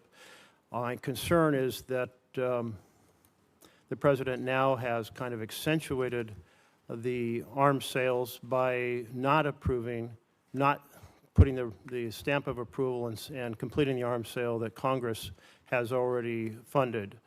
That this sets a stage for China to very much proceed to pursue more aggressively their effort to incorporate Taiwan into the broader framework of China, including extinguishing Taiwan's democracy. So I'd just like to hear your thoughts. Hopefully there's a path here that will re-accentuate our support for Taiwan's democracy. Thank you. That's an important question. So let me first say on Taiwan, and I think I made this point myself, either on the trip in China or thereafter when we returned. There's been no change to U.S. policy towards Taiwan. I think there's, obviously the Chinese side would like to see a change in the verbiage, but no change has been made in that regard. The second point I would make is, I believe in December, I know in December of this year, we did approve an arms sales, I think $11 billion. I think it's the single largest arms sale ever. It was a huge sale to Taiwan. This was just last December. I think it's more than the totality of the 4 years under the Biden administration. And I would recall that there were a 6-year period of time under the Obama administration where there were no sales to Taiwan. There is a second pending sale, which I think is the one you're referring to. It's the $14 billion one, and that remains under review. But we just did one in December. So I don't think it's, and I'm not saying you're saying this, but I don't think it's fair to say that the U.S. is not providing it. We just had a massive arms sales, and it was so big, and so noticeable that the Chinese became very aggressive about it in some of the incursions they undertook as a result of it. And as I said, it was more in one sale than we did in the entirety of the Biden administration, if I'm correct, and I think I am on that point. So, but the most important thing to understand is we want to see the status quo preserved as is at this moment. That's our policy. That's what we've said. That's what we continue to say. It's a very, as you know, a very delicate relationship to balance. But our policy on Taiwan has not changed, and it did not change on this trip. Another issue that you and I worked on was the Uyghur Forced Labor Prevention Act. And it's really been the most effective strategy for saying that products produced by slave labor will not be admitted into the United States. And we've turned down a lot of products from China, but then they're transshipped, often just into Canada. It would be a far more effective policy if Mexico, Canada, and Europe were to join us. Is that an objective you can pursue in your role? It is, and as you said, it's an enforcement challenge. I think the initial enforcement was easier because it was more straightforward. I think the transshipment issue makes it harder because it requires more paperwork, more due diligence, and frankly, in many cases, some of it is obscured. But I want to make this point. There's clearly a humanitarian aspect to it. There's clearly a humane aspect to forced labor, which is horrifying. Separate but related, there's an economic aspect to it. It is also, I mean, unfair competition for our companies to have to compete against someone who has free labor, basically compelled and forced labor. So we've made the argument on two fronts. Not just is this immoral, but it is and horrific, but it's also an enormous economic disadvantage, not just for us, but for companies all over the world. As you can imagine, depending on the country, some are more willing to lean in on these issues than others. I think just yesterday, last week, the foreign minister of China was visiting Canada, and where they sort of announced, or at least put out the prospect of how Canada can export more to China next year. That was the carrot. What we don't know in those, and I'm not blaming Canada, I'm just saying in general, they do this all over the world. There's a stick associated with it. And I would imagine that China's putting, I know that they put tremendous amount of pressures on countries around the world not to comply with restrictions like the ones we put. I agree. If we got Canada and Mexico to agree, given our current trade arrangements, it would make it far more effective. To date, we have not been successful at convincing them that they should do that because, among other things, I think they fear retribution. But we certainly will continue to raise it because we think it harms them. Senator Barrasso. Thanks, Mr. Chairman. Mr. Secretary, great to see you again. You opened by talking about American leadership and American interests. And later this month, the G7 is going to be meeting in France, and then next month, NATO meeting in Turkey. Just overview, what are the priorities you're going to go into those meetings with? G7? G7 and NATO, coming up next month in this. Yeah. Well, NATO will be a fun meeting. Let's start with the G7 one. The G7 forum this year has largely been focused, obviously, because of the Straits. So when I went to the foreign ministers meeting in March, a lot of the conversations in April were about the Straits. And the one point we've made is, and what's interesting is a lot of the countries involved there, even though it's not a military forum per se, the UK and France are members of it, they've put together this initiative, which they say they will send minesweepers and escort ships, but they will do so once hostilities is ended. It's kind of a catch-22. On the one hand, I mean, why do you need naval escorts if no one's shooting at the ships? That said, I don't diminish the utility of it because I would imagine the first few ships that go through are going to like to be escorted. So I think that's going to be a key feature of that conversation.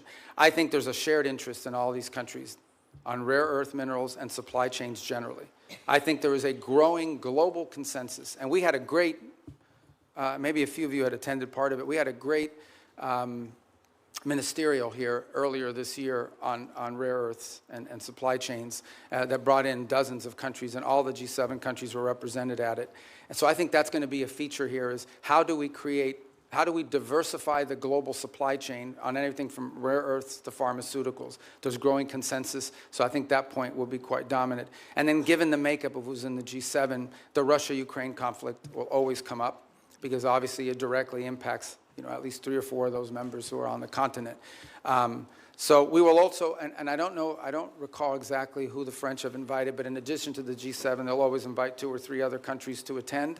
I believe Ukraine has been invited, if I'm not mistaken. There's usually a couple other countries that they'll invite that are not members of G7.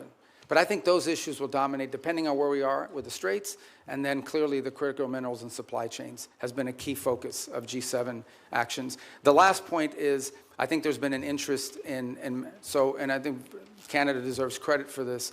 The Canadians have really taken a lead, and we've been very supportive of this, in highlighting places like Haiti.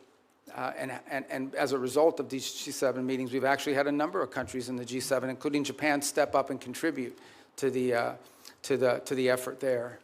And the reason I mentioned NATO, there's an article in The Hill, and Mr. Chairman, I ask unanimous consent that we put this in the record. It says Sweden is now America's most valuable tech ally. You're talking about working together with other countries. It goes on to say, this is just last week, Sweden joined NATO. They've now signed the bilateral defense cooperation agreement. They said in March, Sweden became the first European Union member state to sign the Pax Silica Declaration, Washington's flagship initiative to secure global AI and semiconductor supply chains, and now the technology prosperity deal. I want to know how you've accomplished so much, and is this a model for U.S. relationships going forward with NATO? Yeah, the interesting thing about Sweden is because they, and Finland to the equal extent, is because they were not members of NATO for many, many years, they had a self-sufficiency in their defenses.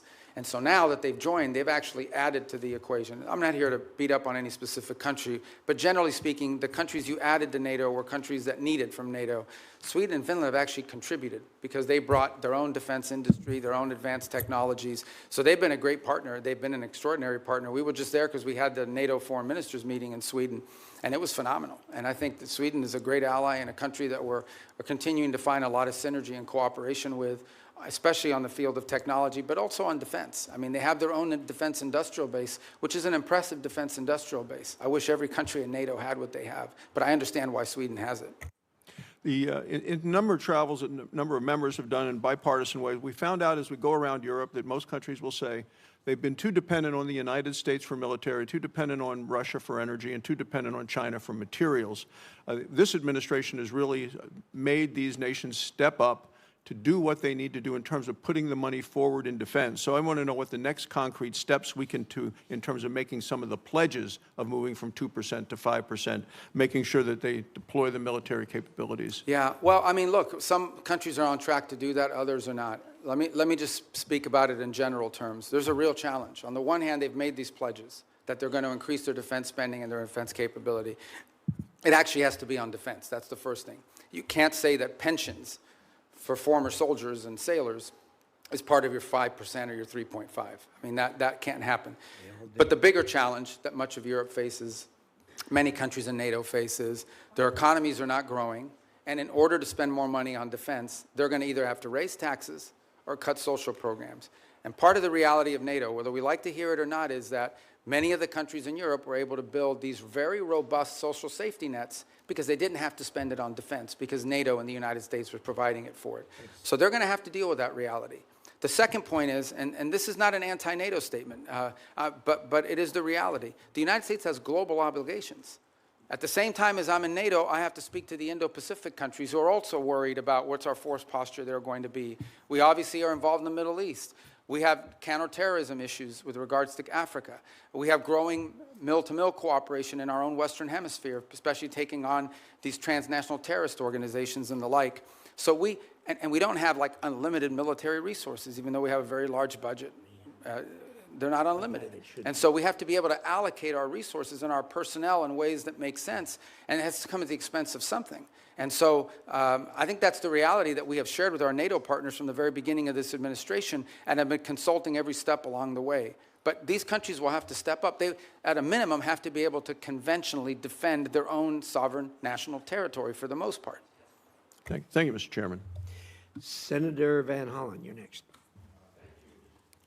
Chairman, and welcome, Mr. Secretary. This is your first public hearing since President Trump and Israeli Prime Minister Netanyahu launched an illegal war against Iran. Netanyahu said he's been waiting 40 years to do this. Turns out he finally found a president who was both stupid and reckless enough to join him. The war has killed 14 American service members, wounded hundreds more, and killed thousands of civilians. It's driving up the price of gas, food, and much more. Trump obviously doesn't care. He called high gas prices peanuts and said, "I don't think about Americans' financial situation." That's from the President of the United States. And all for what? The President told us 91 days ago that we had, quote, won the war in Iran. Last year, he told the country, Iran's key enrichment facilities have been completely and totally obliterated. Was that false? Let's face it, Mr. Secretary, the Trump foreign policy has become a dumpster fire. This is the same president who's more interested in flattering Vladimir Putin than in protecting Ukrainian sovereignty. The president who lifted restrictions on the transfer of sophisticated U.S. chips to China, but came back from his trip there with nothing but ballroom envy. He tweeted about that the other day. This is the president who brought on Elon Musk to take a chainsaw to AID, which has enabled the current Ebola outbreak in the DRC. We've also witnessed corrupt crypto deals with the UAE royal family that have enriched the Trump family at the expense of our national security. We've seen an administration engage in extrajudicial killings in the Caribbean, hijack Venezuelan oil, threaten to invade Greenland, and weaken the NATO alliance. Here at home, a Reagan-appointed judge said that you and former Secretary Noem abused your powers when you locked up and still seek to deport students for protesting the destruction of Gaza. The Reagan-appointed judge said you did that, quote, primarily on account of their First Amendment-protected political speech. Speaking of Gaza, the so-called Board of Peace seems to have run around. Meanwhile, while Senator Rubio once proclaimed that the U.S. must, quote, work to ensure that refugees who flee war, torture, and persecution are provided safe environments to live and thrive in. Now, as Secretary of State in this administration, you have capped refugees at a record low of 17,500, and white South Africans, Afrikaners, have comprised roughly 99% of those slots, Mr. Secretary. A race-based refugee system. At the same time, the president's preventing Cuban political refugees from entering the United States, even as you've imposed a near-oil blockade on that repressive regime. The stated goal is to change the government there, but the only real change is humanitarian crisis inflicted on millions of people, not members of the regime. And in that regard, Mr. Secretary, I have a question for you regarding the designation of Cuba as a state sponsor of terrorism. On the very first week, at least, of this administration, the administration reinstated that. And in a recent January 26 EO, you made statements suggesting connections to Hezbollah and Hamas. The previous administration did a thorough review with the intelligence community and concluded that there was no evidence that Cuba was engaged in ongoing state sponsor of terrorism. Did you find new evidence to support that conclusion? Well, first of all, let me just say that's your question, but you made this long statement of which I disagree with most of it. We won't have time to address every point that you made. So let's stick to Cuba specific, because that's the question that you asked. Cuba has sponsored terrorism, and it's been supported groups. For example, virtually every left-wing, radical, violent terrorist group in the Western Hemisphere has at some point relied on support from Cuba. The ELN, the FARC dissidents, including them, have been involved there. We also know, for example, that Cuba continues to host a pretty substantial collection intelligence sites on behalf of the Chinese and the Russians. But you look at the region and you look at all of these leftist Marxist terrorist organizations, all of them, in many cases, got their seed money from the Cubans. Mr. Secretary, if I can move on. I noticed you did not answer my question, because my question specifically related to whether there was new evidence to support that conclusion. I can just tell you— Why would I need new evidence? Because you're claiming that they're a state-sponsored terrorism, suggesting they're ongoingly involved in that. My final question to you, Mr. Secretary, relates to the Al-Aqsa Mosque complex. There have been reports that the United States is working with Israel to take away the Kingdom of Jordan's custodianship over the Al-Aqsa Mosque complex in East Jerusalem. Can you confirm today that there's no. I'm not even aware of those reports. There are reports, so I was hoping you could confirm. Is that like a media report or? There have been several media reports. Ah, well, you know the media is always accurate. No, they're not, and that's why I'm getting. Yeah, no, I've never even heard So that. if That's you the think first time I even hear anybody discuss that. All right, well, I'm glad to hear that, Mr. But we have a great relationship with Jordan, you know, and we're very helpful. So I've just never heard that before. You should, I don't know what article you're referring to, just give it to me, I'll look at it. I'm happy to. Is it a credible website? or? I'm glad to hear you say, Mr. Secretary, there's no truth to it. I've never heard that discussed by Thank you. anybody. Thank you much, Senator Paul. You're up next. Oops, I'm sorry. Senator Daines was here earlier. I apologize, Senator. Senator Daines. Chairman, thank you. Ranking Member Shaheen, good to see you as well.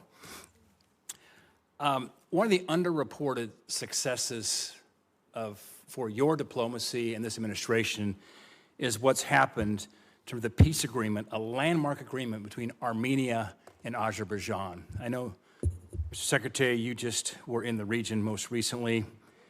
A major step forward for a region long beset by conflict, nearly 40 years of a hot war.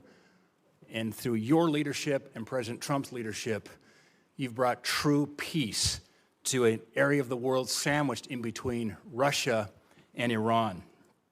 It was creative thinking that led to the establishment of the Trump route for international peace and prosperity as a solution to some of the stickier issues in that negotiation.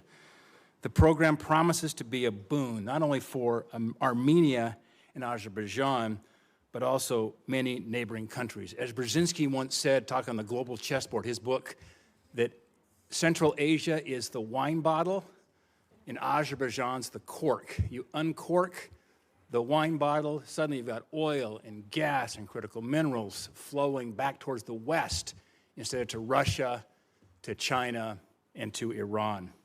Mr. Secretary, can you tell us a little bit about how you plan to implement the TRIP framework agreements and deliver major economic benefit to both the United States in a very historically troubled region?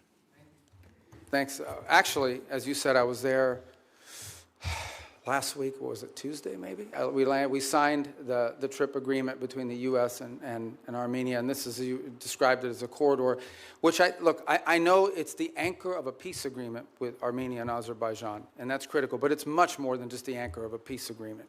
It really has the opportunity to revolutionize Armenia's strategic location and become a central hub for trade in the region. It solves the issue of access that Azerbaijan cared about, and it was an irritant in their relationship, but it does much more than that. It has the ability to transform the Armenian economy in a very powerful way. Here's the other thing that it's done. You know, for a long period of time, our relations with Armenia were quite stagnant, and in many cases, I would argue, almost non-existent. It has also reinvigorated that relationship between our two countries and allow us to explore opportunities in all sorts of other fields.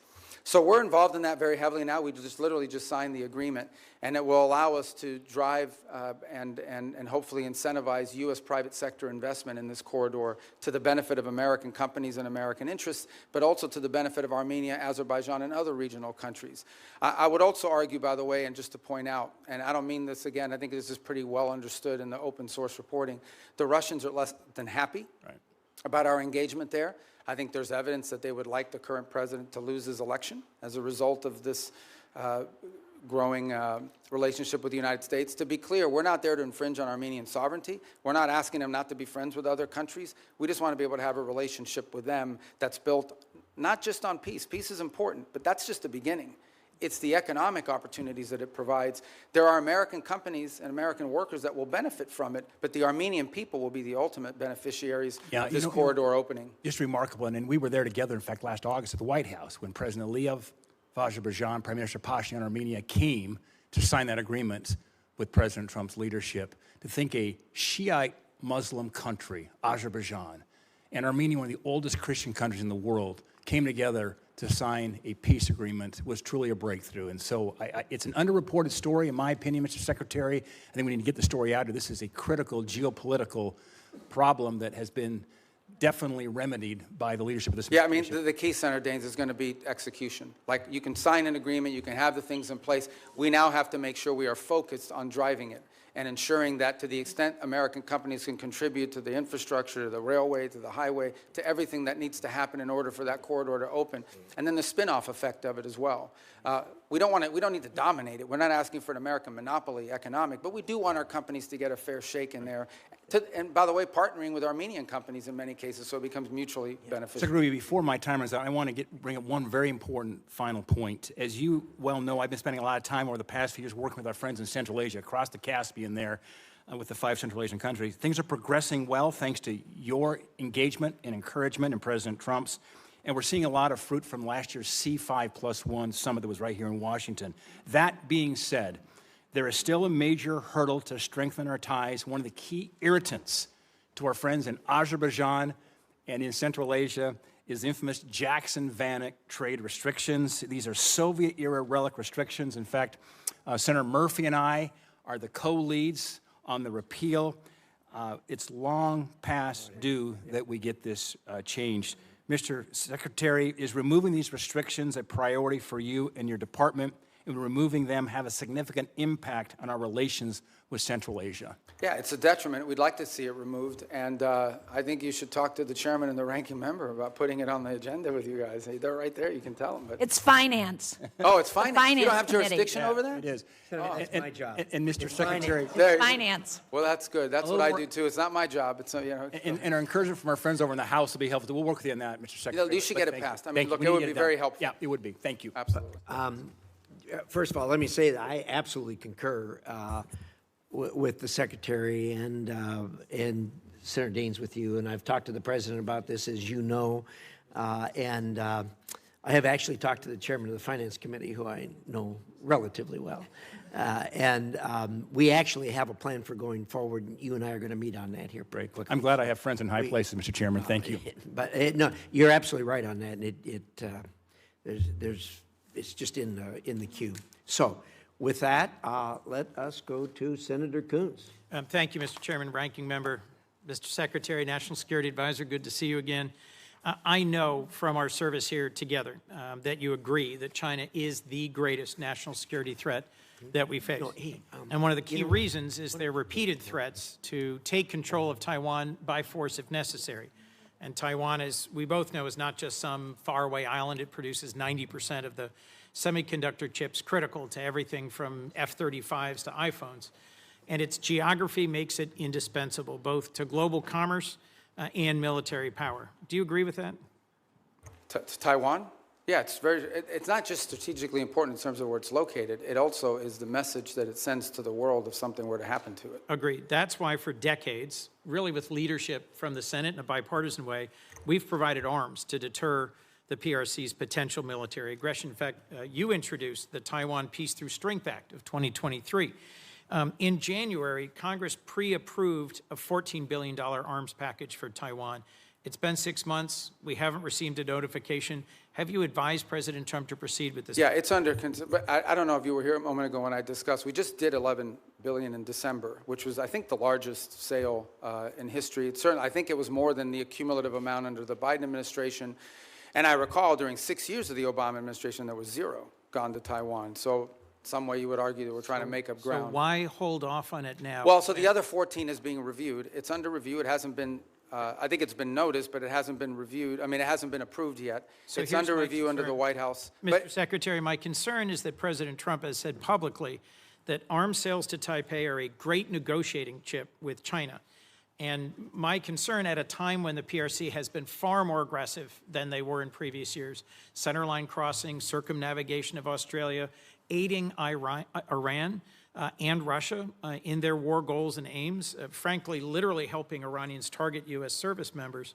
I respect the importance of our having an open negotiation and relationship with the PRC, but in the meetings you were in Beijing, did the president offer to condition arms sales to Taiwan in order to placate Xi Jinping? Well, look, I'm not going to discuss what was the president's words in a meeting and not. Suffice it to say that, you know, that specific question you just asked, that's not the context in which the president has raised this in the past.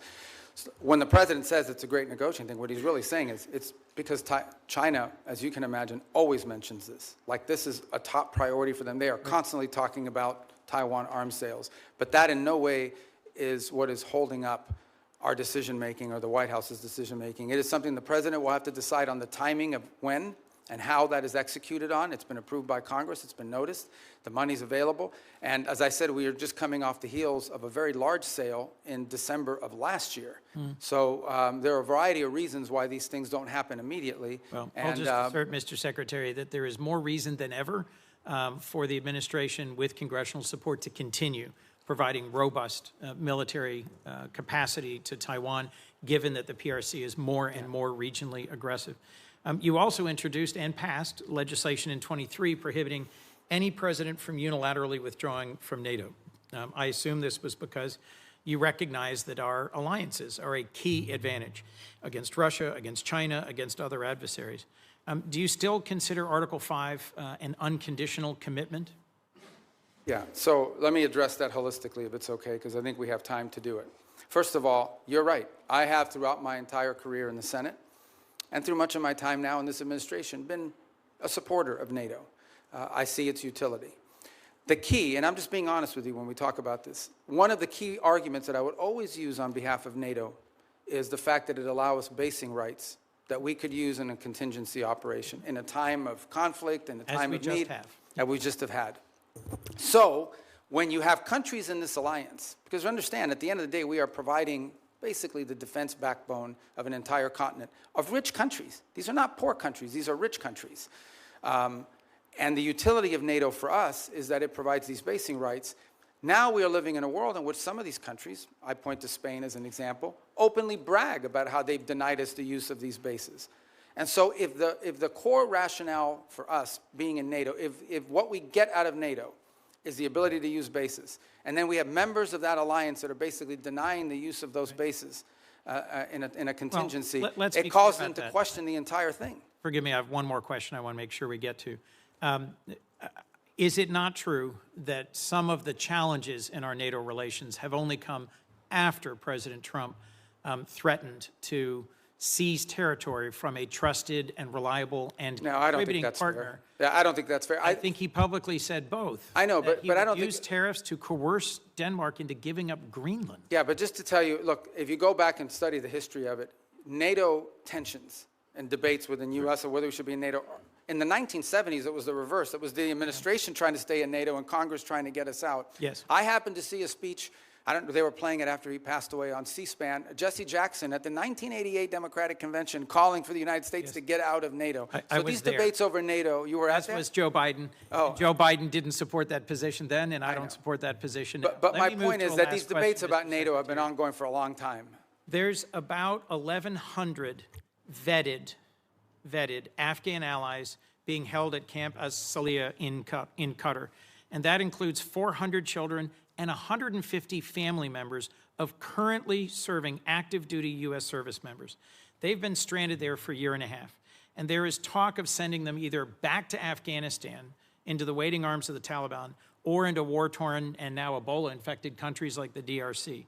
And these are people who they or their immediate family members served alongside U.S. soldiers at great risk. Can you commit to working with me and others in this body to support the relocation of these vetted individuals to the United States, especially those who are family members of currently serving U.S. soldiers? Yeah, I can't. First of all, as you know, we're under an executive order now after the National Guard attack here, and so that happened last year.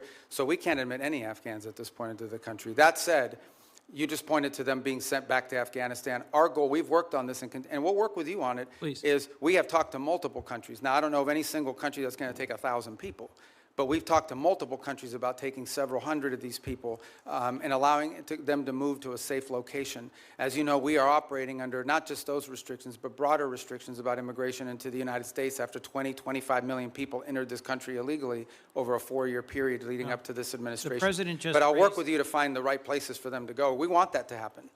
The president just raised the refugee cap exclusively to allow Afrikaners into our country. I would welcome a chance to work with you to find safe third countries for these Afghans.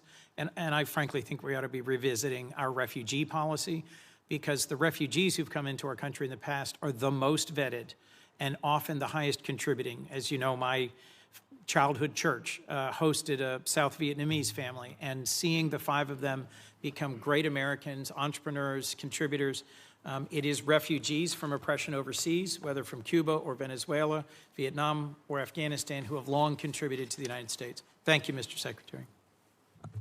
Senator Paul. I'd like to revisit for a moment the boats that were blowing up in the Caribbean and the Pacific that referred to as drug boats. I think it's interesting that the 3 secret criteria we're using to blow up the boats doesn't include whether they have drugs on board.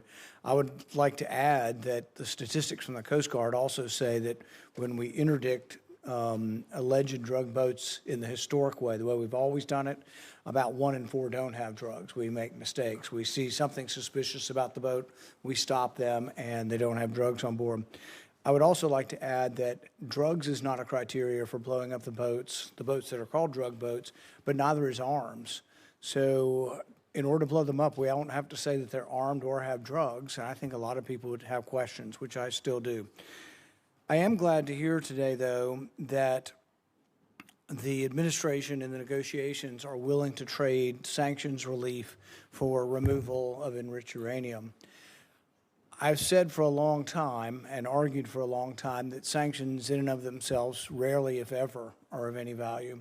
I've yet to see any Chinese behavior that's changed because of sanctions. I've yet to see any Russian behavior change because of sanctions. I've really yet to see any Iranian behavior change because of sanctions. However, sanctions do have some leverage and ability to exact change if you remove them. So the removal of sanctions might actually have some hope. So I support the administration in this. Now, there are many Republican critics who have been vocal on the airwaves recently saying, oh, no, we can never negotiate with them. These are terrible people. Well, you don't really negotiate with really friendly, good people. In a time of war, you're going to have to negotiate with an adversary. So I do commend and supportive of the idea of this. And the other thing is it's very verifiable. You don't have to wait for verification. You could say the trade sanctions end as soon as we get the 440 kilograms of enriched uranium. Now, it has to be dug, I guess, some of it from under a mountain of rubble, but at the same time be very verifiable. But what I would argue and what I would advise is that you really, why not offer everything? Offer all of the relief of virtually all of the sanctions if you get it. Now, you can wait if that's what you want, is the enriched uranium out and a promise. Now, the rabid hawks will argue, well, we're not going to negotiate with terrorists. We're not going to negotiate with bad people. Then they'll continue to have enriched uranium, and they'll continue to enrich uranium. So I do think that the argument that there hasn't been a military solution to this is largely proven by the fact that even though we've militarily obliterated their military, all of that is true. It's as Fred Ickley wrote in Every War Must End, that military victory doesn't always translate or lead to political resolution or to things that you want done. What we really want done is no more enriched uranium, and you don't enrich uranium, you give up on these hopes. But I would say that as we are looking at trading sanctions, you say there's some you can do on your own, there's some that are congressional. I would be bringing in the leaders in the Congress who can give up on these sanctions and hopefully try to get their voice saying yes, if they will give up. Because if you give up a few piddling ones that that won't change things, that the White House has the ability to do, and you still have all these congressional sanctions, if you're on the other side of that equation, you might say, we're not giving up the one thing we think is leverage, the enriched uranium, for maybe a little bit of sanctions relief. So I would say really go all in on it, because it would be verifiable. You don't have to wait and prove it. You would have to prove in the future whether they're enriching. But I think that is a good step forward. But it's also important for people to have a discussion of what diplomacy is, and that diplomacy doesn't always have a bad name. And frankly, I'm glad to hear that the administration is negotiating, and I wish you luck. And I'd love to hear your response in general. Well, first of all, the president's made clear the priority is Iran can never have a nuclear weapon. And what do they need to have a nuclear weapon? They need a couple things. They need the ability to enrich, that has been substantially destroyed but could always be rebuilt over time. And the second is the ability, and highly enriched uranium, that's 60%, that could quickly be enriched to 90% weapons grade. The second point you make is about sanctions. So that's the goal here. And the sanctions, first of all, there's a combination of sanctions. There's sanctions that block direct sort of activities that generate revenue. And that's problematic beyond the nuclear program because they also use this revenue to fund sponsors to sponsor terrorism like Hezbollah and others around the region. And then there's the frozen assets, which are related to sanctions, but these are Iranian assets that have been frozen that they don't have access to. So what I would argue, and again, I don't want to get ahead of myself because we're not engaged in this conversation with them yet, but if you get into a situation in which the reason why there are sanctions are because of the nuclear program, and so if they comply with what we're demanding on the nuclear side of it, zero enrichment, get rid of the enriched uranium, they're complying with these things, then I think that's the place where the frozen assets could be discussed. The more they give, the more they would get. I think ultimately we will still face other challenges related to Iran separate from the nuclear program, like what they use their money on, which is to sponsor Hezbollah and to sponsor Hamas and to sponsor terrorism around the world. But on the nuclear question, which was the president's been focused on now, no nuclear weapon program, the sanctions that are directly related to the nuclear program, the more they give, theoretically, the more they should be willing to get. What they're not going to get it as a down payment. They're not going to get it as a signing bonus. And I would also point out that negotiations on nuclear matters are highly complex, highly technical. And so it will take some time to work through that, as is sanctions, by the way, highly technical and in many cases multifaceted. There are UN sanctions, there are US sanctions, there are US congressional sanctions. So there's a lot to unravel there. Is benefit from the idea of trading sanctions relief for activity. And if you don't ever trade them, if you just have them on the book, then I think they're of little value in changing behavior. Thank you. Senator Booker. Thank you very much. Mr. Secretary, you and I talked a lot about Africa, and I raised concerns about a lot of the cuts. We're seeing globally an increase in tuberculosis, an increase in malaria cases. We see a continued ongoing, on the continent, HIV crisis. And the United States has pulled back from a lot of its investments in those areas. Now with the crisis with Ebola, we see that the challenges that have been brought about as a result of our surveillance, early detection, and the like. So I'm just very concerned about what the administration's strategy is, because we're clearly seeing here that what goes on the continent of Africa directly affects our public health as well. Well, first of all, I don't agree with that assessment. I mean, first of all, it's not about cutting back. The response here is not just how much money you spend, it's what results you're going to get. Now, let's talk about Ebola for a second. Ebola, the outbreak in Ebola was in a war-torn, isolated, rural area in the DRC. That's where that began. Since that time, our response has been very quick, very rapid. Well, so you're saying you did not cut early detection periods. I'm not talking I'm about saying that whatever you're pointing to as a cut is not the reason why there was an Ebola outbreak. I'm not connecting the two. I'm simply saying. Well, you are connecting them. You said that our cuts... Senator Rubio, I'm not trying to get in an argument with you. I would really like to actually have my questions answered. So very quickly, we cut early detection when it comes to infectious diseases on the continent. Factually, this is not an opinion. We made those cuts. We cut early warning systems on the continent. It had nothing to do with the Ebola outbreak. So I don't need to tell you, Secretary Rubio, that we're living in a place where an infectious disease crisis anywhere is a threat to public health everywhere. The United States has made major reductions in these areas that have put us more at risk. If you're talking about this clearly Ebola crisis, there's other things and other cuts we've made, and you see it factually. Even our own State Department personnel that I've talked to are saying we're less prepared for a global outbreak than we were before. And my worry is, specifically in a budget hearing, is this budget makes even deeper cuts into the kind of things that could prevent the next outbreak, or, as we've seen unfortunately with COVID, have us more prepared. Yeah, I don't agree with that assessment. I don't know who told you that at the State Department. So just let's as an move example, on. My time is limited. I know, that's an important question. Even I don't want to agree eat up your time, but I need to answer you, that because I just don't agree with that. Mr. Secretary, you can't even agree on the facts.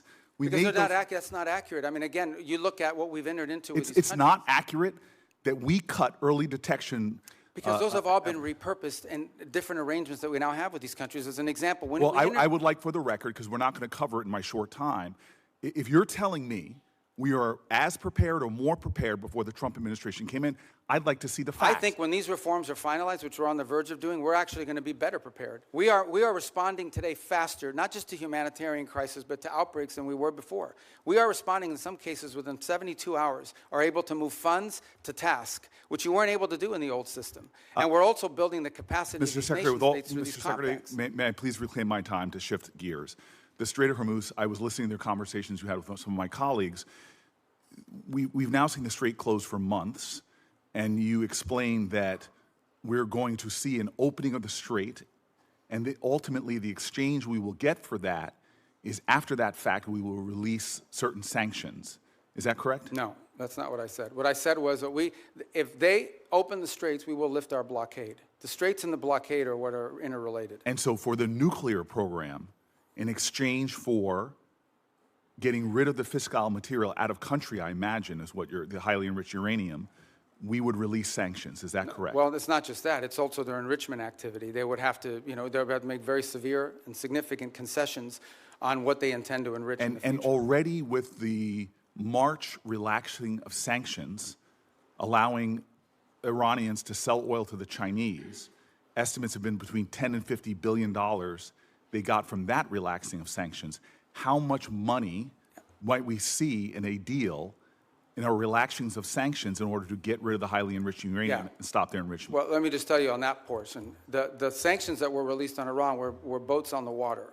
And so that oil was already out in the marketplace. It was sold at market rates, but the sanctions covered, and to the extent we've been able to enforce them, we have the revenues of those sales. So yeah, the Iranian oil was unsanctioned so that it could be sold, but the revenue would have to flow back to blocked accounts, which our sanctions were able to go after. We've also seized, I believe, 6 vessels in the Indo-Pacific that involved Iranian sanctioned oil on top of it. So that wasn't necessarily a trade. They didn't get $50 billion directly as a result of, they might have gotten some of it, they certainly didn't get the majority of it. They are now losing hundreds of millions of dollars a day in revenue because of the blockade. And the blockade exists because of what they're doing in the straits. Right, and I guess the conclusion I have, and my time's expired, is that the Strait of Hormuz was open before this unjustified war.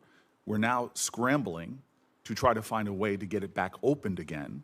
Not only is it causing economic havoc to our country and to residents all around this nation, families trying to make ends meet, but you see on top of that, the Iranians finding ways to leverage that, as we allowed them to do with the Chinese for tens of billions of dollars.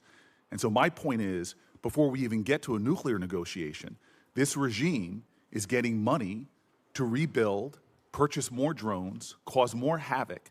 And this is before we're even trying to get back to a point where I apologize, I don't understand how they're getting this. What revenue are you referring to? Well, there's 2 sources of revenue we're seeing. One is the revenue from the Chinese, that's factually documented. And number 2, the revenue that you're proposing that they should receive by releasing all of their highly enriched uranium, as well as in making a commitment about their enrichment capacities. Okay, yeah. Hold on.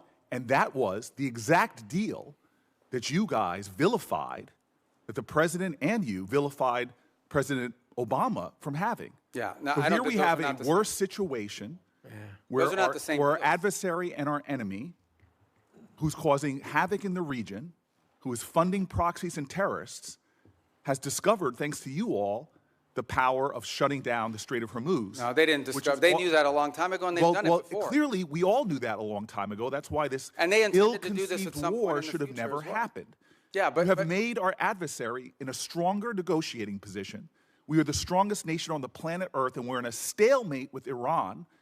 And now we're begging to get back into a deal that you all We're not trashed begging. in the first place. There's no one begging. I don't Clearly, know. this is a Senator shame. Senator Booker, your time's up. But Senator can I just- Rubio, since he's I do gone want to over, you address can some of these points respond. because they go to the heart of the matter. No one's begging for anything here. The Iranians might be begging because their economy's losing hundreds of millions of dollars a day.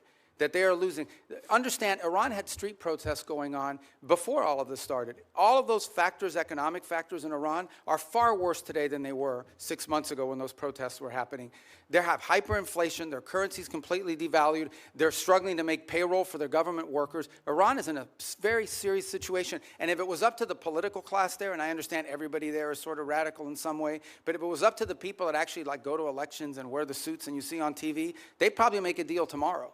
It's the issue they're facing is that the supreme leader and the IRGC Corps are a little bit more immune from those pressures until they can be convinced otherwise. And I think that's the direction that they're moving in, because the reality, I don't know where you're getting this perception that Iran is stronger. Iran has no navy left. They've lost a substantial percentage of their defense industrial base.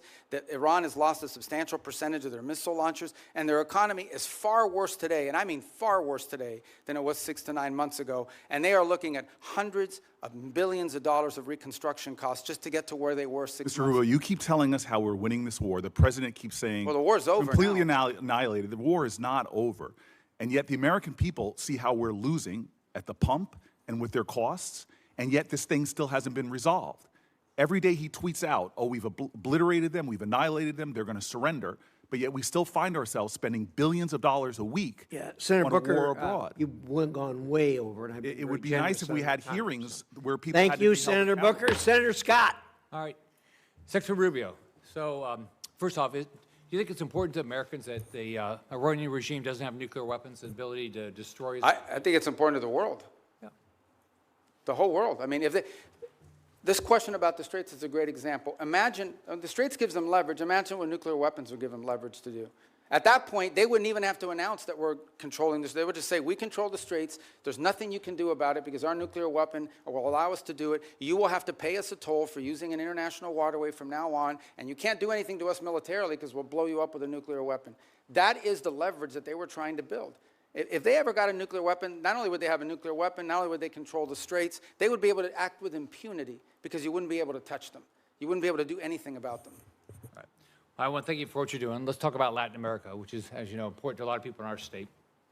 So thanks for what you've done with both Venezuela and Cuba. Let's do Venezuela first. I think every Venezuelan I know is appreciative of what happened with Maduro. And I know you have a three-step process to get to democracy there. Can you talk about where you are? I mean, I know you're about to try to get Delcy Rodriguez to do the right thing. We still, unfortunately, have political prisoners not released. We still have oppression. So can you just talk about the process you're going through? Well, first of all, I remind everybody, what's today, the 2nd? So it's literally been 5 months. Right. Like, I know it seems like it was 10 years ago, but it's been 5 months. And I think Venezuela is in a better place today and in a better trajectory today than it was 5 months ago. Now, is it where it needs to be? Is it where it needs to ultimately wind up? The answer is, of course, no. Ultimately, in order to truly transition, they have to have multi-party, free and fair elections.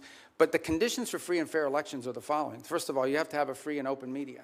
And while you've seen independent journalists are now, for the first time, activated again, that has to exist. Political parties have to be given the space and time to organize. The National Electoral Council has to be reformed so that it has members in it that will actually accurately count the vote. You have to have certain conditions in place. I'm not telling you that's 5 years from now, but it's been 5 months, so I want to be relative to that. Here's what I can tell you. For the first time, certainly, since whenever, in the pre-Chavez era, maybe ever, and certainly since the post-Chavez era, the oil wealth of the country is not being stolen. The oil wealth of the country is going directly to pay government workers, buy medical equipment, audited by KPMG. That's a significant advance. That's not a permanent situation, but that's a very valuable one today. You have seen reforms. You have seen, for example, the infamous prison, El Acoide. It's been closed. You still have about 400 and something, what we determined to believe to be political prisoners, but you've had many others that have been released, including many high-profile ones. You've seen a systemic reform in individuals involved in their government, replaced by new people. Some we don't know well, others we know a little bit about, but certainly better than the people whose place they took before. You've seen a level of cooperation on a couple of topics that I actually can't even discuss in a setting like this, but be more than happy to talk to you about, any of you about, in the appropriate setting. And I think that's been a positive. By the way, you've seen the retrieval. The United States, with the full cooperation of the Venezuelans, went in and retrieved highly enriched uranium. They had highly enriched uranium in their country because of an old reactor program, not because of nuclear weapons or anything, and they wanted it out of their country. And we were able to go in and actually retrieve it along with the UK mission that went in with us and get it. We have a functioning embassy, and we have direct flights for the first time. Venezuelans are now able to go back, not just visit relatives, but begin to engage in the economic life of the country. All of that is to say, it's been 5 months. There is a lot more to go. This is not the direction we want Venezuela to be. But what I will say is that the Venezuela that's there now, under the interim authorities, does not pose the threat to the United States that it posed 5 months ago, when it was an open base of operation for Iranian operatives, for Cuban intelligence, and for others who used it as a base of operation against the national interest. But we have a lot of work to do. We are nowhere near where we want to get to there. Can you give the same thing about Cuba? I mean, Cuba's a very different, thing, yeah. right? I mean, I think the misnomer about Cuba, or the misunderstanding about Cuba's actually not controlled by the government. Cuba's controlled by a military holding company named Gaesa. And Gaesa virtually owns anything, they own the tourist sector, they own mining, they own the gas stations, they own everything. They generate about 70% of Cuba's GDP is under the control of this military company. And they're sitting on between $14 and $17 billion in assets. So you have people literally starving, people literally like power grid that hasn't been maintained in 10 years. And yet you have this holding military company sitting on these assets. And by the way, not a penny of the money in the military holding company translates over to the public treasury. So the fundamental challenge we have here is that Cuba needs to be, in order for it not to continue to be a failed state, which poses a threat to the United States, they need systemic and serious reform. They need to have economic reforms. And the question is, can they possibly reform, given the people who are currently in charge, both of Gaesa and of their government? And I think the answer is they can. I really don't believe this system is capable of reform unless new people take over or a new mindset takes hold. Now, we've engaged in conversations with them. We've offered them what I think needs to happen in order for their economy to recover. And that's the last point I would make, because I think somebody raised this issue of oil blockade. Cuba was having blackouts well before January 3rd of this year. They were having blackouts for years. And they were having blackouts for two reasons. Number one, no one will give you free oil except Maduro. That's what's changed here. What's changed here is they're no longer getting free oil from Venezuela. And number two, the main reason why they have energy blackouts is because they didn't invest a single dollar back into their plants, back into improving their plants. And they could have bought this equipment from any company in the world, but they didn't invest in it. Instead, they invested it to build tourist hotels that now sit empty because there's no tourism into Cuba. So Cuba's a little bit more complicated than Venezuela, but it's a mess. Thanks for what you're doing. Thank you, Mr. Chairman. Secretary Rubio, I trust you're familiar with then CENTCOM Commander and future Secretary of Defense Jim Mattis's famous quote about the importance of funding our foreign policy apparatus. In 2013, in response to a question from the now chairman of SASC, General Mattis pointed out that if you don't find, and I quote him, if you don't fund the State Department fully, then I need to buy more ammunition ultimately, end quote. Unfortunately, despite his service in the first Trump administration, the second time around, you seem to have taken the message as a blueprint rather than as a warning. The budget that you're presenting today cuts the State Department by about a third, after you previously tried to enact steep cuts and eliminations last year, many of which were already rebuked by Congress on a bipartisan basis. Time and again, this administration uses our military as a first tool of choice, manufacturing new crises and new conflicts that worsen the situation for folks abroad as well as for American people back here at home. And now you're here to justify a budget request that further undermines our diplomatic apparatus, the tools and professionals that are critical for not only preventing crises before they begin, but those who will be responsible for negotiating our way out of Trump's war of choice in Iran and whatever other nightmares he dreams up with. So based on how this administration has conducted itself over the last year, our adversaries are learning that the United States is not a reliable negotiator. They're learning that we will quickly turn to using force before working to alleviate crisis points and prevent war.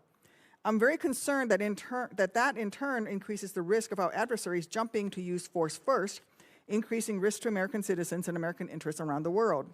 We saw that instinct for the military option in the Caribbean and in Venezuela. And now we're seeing threats of it in Cuba while we're still engaged in the Middle East, where President Trump is blowing a shocking amount of money and failing to uphold his solemn duty to put our service members at risk only for the most serious and imminent national security threats to American people. Mr. Secretary, you also wear the hat of our national security advisor. So with both that hat and as Secretary of State, do you agree that this administration has spent more on Trump's war in Iran than you are requesting today for this entire State Department budget request? Yeah, I can't speak to the Department of War would have to speak to you about the money and what they calculate are the costs. I can't give you an accurate answer on that because that's not the thing that I look at. I would think you would have some insight because you are our national security advisor. Well, I've seen the testimony that Secretary Hegseth and others have conducted in front of their oversight committees, but I just can't. I don't want to give you an answer that's not accurate. Okay. So. Well, this week, let me put out some numbers that I have. This week, the cost of President Trump's illegal war of choice against Iran are likely to balloon past $35 billion by the rate from DOD's own May calculations, and surpass your FY27 budget request of $35.1 billion for the State Department and related programs. That's an astonishing figure, worth repeating. In just 14 weeks, President Trump will have blown through as much, if not more money in Iran than he thinks Congress should spend on U.S. diplomacy for the entirety of the next fiscal year. This administration's distorted priorities have unfortunately revealed some stark lessons for our allies and partners as well. The United States' use of force first will make them less secure, as they'll be caught in the crossfire, left scrambling to protect themselves and their people. Mr. Secretary, do you agree that under Operation Epic Fury, our allies and partners in the region have expressed concern about their security and the threats that followed from this administration's uncoordinated actions? No, I think our allies in the region have been very cooperative, some obviously very aggressively cooperative, like the UAE as an example. Kuwait's been fantastic. Obviously, no country likes to have their oil and their energy infrastructure hit, but I think it's a reminder to them of the threat that Iran poses. And the one lesson when this is all said and done is it's reminded them of, you know, despite all the friendly talk that you've seen in the past, how dangerous Iran is to their own interests, how the billions of dollars Iran has spent, despite sanctions. Iran found the money to build drones and rockets. Okay. And luckily, we've taken a lot of them out, but they still have some, and they still have the ability to launch. My question is about our allies in the region expressing concerns, because, you see, public reporting in early May revealed that Saudi Arabia denied U.S. basing and overflight related to Trump's ill-conceived plan to escort ships through the Straits of Hormuz, and they're still not supportive of this risky tanker escort plan. And the Strait is still worse off today than it was before Trump initiated this war. And that doesn't even touch on the wider global lessons being learned by our allies and partners. Yeah, we don't face any from the Shangri-La dialogue, where I heard from folks across the Indo-Pacific and especially in Southeast Asia who are being hit hard by the same rising energy costs that are devastating American communities. And frankly, this administration insists on using military force as a first resort instead of a last resort, no matter the deadly cost of self-defeating impacts. Your budget request here would sadly perpetuate that trend and undermine the roles and responsibilities that you should be fulfilling as Secretary of State. Thank you, Mr. Chairman. I yield back. Okay, I didn't get to answer any of that. I didn't ask you a question. Well, she didn't answer the question. She just wanted me to answer? Can I answer anyway? You may. Okay. Well, but she made a bunch of points. I get to answer them, right? First of all, I don't understand this thing with the, let me tell you, we were just here, maybe you weren't here, we were just talking about it. We did a peace deal with Azerbaijan and Armenia. We just signed the TRIP agreement yesterday, actually, or last week we signed it. Last night I officialized it. That was diplomacy. That's great, but the Trump administration has still blown through more money in 14 weeks do I get to talk than this entire budget that you're requesting. Senator Duckworth, I'm going to let Senator Rubio reply to the statements that you made at his request. Yeah, that's. But we've got a hard stop at 12:30. Okay, but I know, but she said a lot of stuff. I get to answer some of it. All right. So the first is the second is India-Pakistan. We ended that war. We were involved in helping broker that. Thailand, Cambodia. That's diplomacy. We've been very engaged in fact, as I sit here now speaking to you, I've got the Lebanese government and the Israeli government meeting at the State Department starting at 8:30 this morning for the 4th time after engaging last week at the military level. So we're carrying out now, we're carrying out diplomacy all over the world constantly and very successfully in many cases. Now let me make one more point that you raised about the budget request. Guys, we understand how this process works, okay? You guys understand. I know because I've been involved all the time. We OMB produces sort of timelines for every agency. We put forward a budget. We say, this is the money we've been allocated. This is how we would spend it. There is a congressional process, which I'm sure you're aware of. And in my time here, 16 years that I was here, I don't ever recall us once ever taking the president's budget and passing it into law. I'm not walking away from the budget. We can make it work if that's the budget you give us. But I have a sense, I have a suspicion, right, Senator Schatz, that we're going to have to work with you guys, that we're going to have to, well, you know, that we're going to have to work with you guys on a budget request that meets your priorities and ours. That's how it works. You guys are the appropriators. We have to work within we will tell you what we care about. We will tell you how we're going to spend the money. But ultimately, you will provide us a spending bill, and we will work through those parameters. But we have given you what we can live with. We can make it work. But if you wanted, you know, if you're obviously going to have changes here in Congress. But this stuff about diplomacy and the money spent on the war, diplomacy's always cost less money. We don't buy missiles. We don't buy rockets. We don't buy large airplanes and aircraft carriers. But we've been very effective. And I can give you list after list of places where we have had an impact in either de-escalating crisis before it started or ending active wars. And I'm very proud of the work that we've done in that regard, some of which haven't even been publicly discussed in some cases because they weren't high profile. And my last point. We remain heavily engaged in areas that maybe not at the core of our national interests, but nonetheless are related to our national interests. You think about Sudan for a moment and the Quad. This has been a very frustrating situation to put together, but we helped convene a donor conference that got pledges for when that is resolved. We've put a lot of time and energy in a situation that now, unfortunately, has turned into a proxy in the Middle East because of the UAE and the Saudis on opposite sides of it. In Libya, where our work in Libya now it's still divided, but they, for the first time ever, have a joint budget. For the first time ever, are cooperating on energy deals that are going to be beneficial to the people of Libya. So I just don't think it's fair to say we're not actively involved in diplomacy on last year's budget and spending, because we are, and we have been, and to great success. Thank you. Senator Curtis. Thank you, Mr. Chairman. Clock setter, thank you for resetting the clock. Mr. Secretary, thank you for being here. And I'm always truly impressed with your ability to navigate around the globe so articulately and explain the positions. Like you previously, I chair the Western Hemisphere Subcommittee. One of the focuses that I've had is on Taiwan and Taiwan's relationship in the Western Hemisphere. We actually had our first subcommittee hearing on Taiwan's allies in the Western Hemisphere. And as you well know, Honduras switched diplomatic recognition away from Taiwan in 2023 in exchange for a lot of promises from China. No surprise, those promises have not been fulfilled. And the current president, during his campaign, talked about returning back to Taiwan and restoring that relationship with Taiwan. In your budget, you have $245 million for the Countering PRC Influence Fund. And I'd like to note Senator Van Hollen and I have a bill that would actually carve off a portion of that specifically for Taiwan and countering the PRC influence there. So I guess my question is, what can the U.S. do potentially with that fund, Countering PRC Influence Fund, for Taiwan, particularly as it relates to Honduras, kickstarting that relationship, developing joint set of economic priorities for Taiwan in the Western Hemisphere, anything else we can use that fund for? Yeah, well, first of all, the reason why these countries switched recognition primarily was because the Chinese would go in and they would say, if you switch recognition, we are going to provide you this loan, this, and in some cases worse than loans. Maybe there was even cases of bribery and things of this nature, but we're going to provide you, a free this and a free that. We're going to build an auditorium for you. We're going to build a bridge. We're going to build a port. And they haven't kept many of those promises. So I think the first thing is to just point to the fact that in many cases these things are not provided. The other angle of it is if it's loans, they create these debt traps, which is an argument we make all over the world, but particularly in the hemisphere. But the broader goal of this fund is not just simply Taiwan related, although that's the reason why that's an action they took as a result of this leverage that was established on them.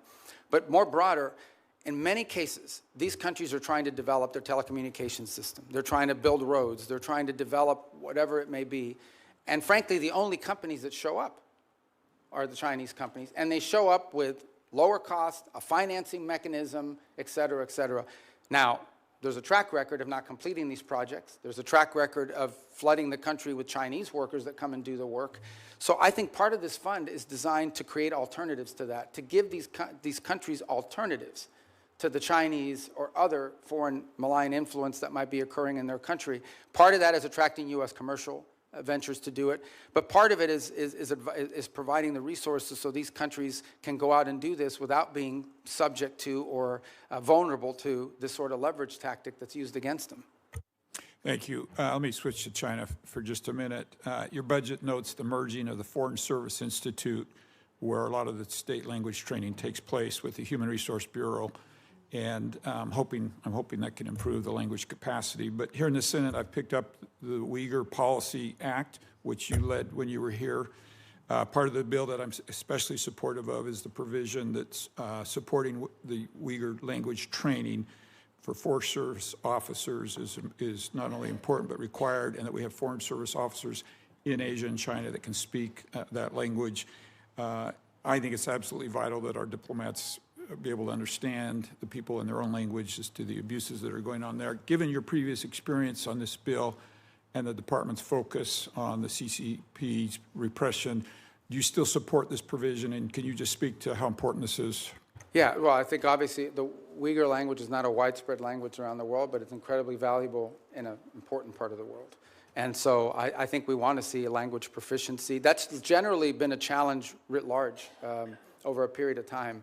And one of the goals of the consolidation is to be able to drive language school more effectively and more quickly to Foreign Service officers before they're deployed. Obviously, proficiency in certain languages are very difficult. They take longer periods. Some languages are harder to learn than others, especially if the base of the language is, like, just to give an example, it's easy to learn Italian if you speak Spanish. It's much harder to learn Mandarin, and or the Uyghur language for that matter. So, but language is a priority for us. And it's one that, by the way, in our recruitment tools, is one of the things we also look for is whether potential candidates already bring an existing second or third language, which is a huge benefit.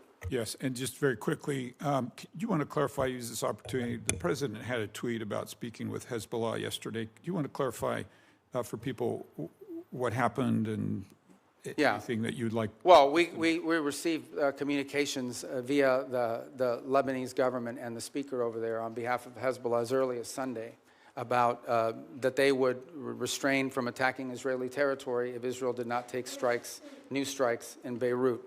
And so it came from Hezbollah, but through Lebanese authorities. I think that clarification is important. Thank you for being here today. I yield. Thank you. Senator Rosen. Thank you, Chairman Risch, Ranking Member Shaheen. Thank you, Secretary Rubio, for being here. Secretary Rubio, I applaud the administration for facilitating a ceasefire last year between Israel and Gaza that will keep Israel safe and from further Hamas attacks and the suffering of Palestinian civilians. But I have serious questions about transparency, about the funding for the so-called Board of Peace in light of recent reporting that suggests donor funds have been deposited into a private J.P. Morgan account with no independent transparency mechanisms in place. As a member of the Board of Peace, Executive Board, and Secretary of State, you should be in a position to provide us with some answers. And you, as a former senator, know our role here, trying to get answers. And my team's been asking for a contact with the Board of Peace for several months just to do our due diligence, but we've received no response. Can you tell me exactly who my team should be reaching out to, please? Well, I can now because the Board of Peace has finally hired some staff. It's going to be a very lean operation. They're working out of the Institute of Peace building. So for some period of time, they really were not. It was just a very lean operation. So do you have a name for my? I do. I just don't have it on me, but I will get that That's to fine. you. We will. But I think they just hired staff like in the last 2 weeks. We will follow up with you. Thank you.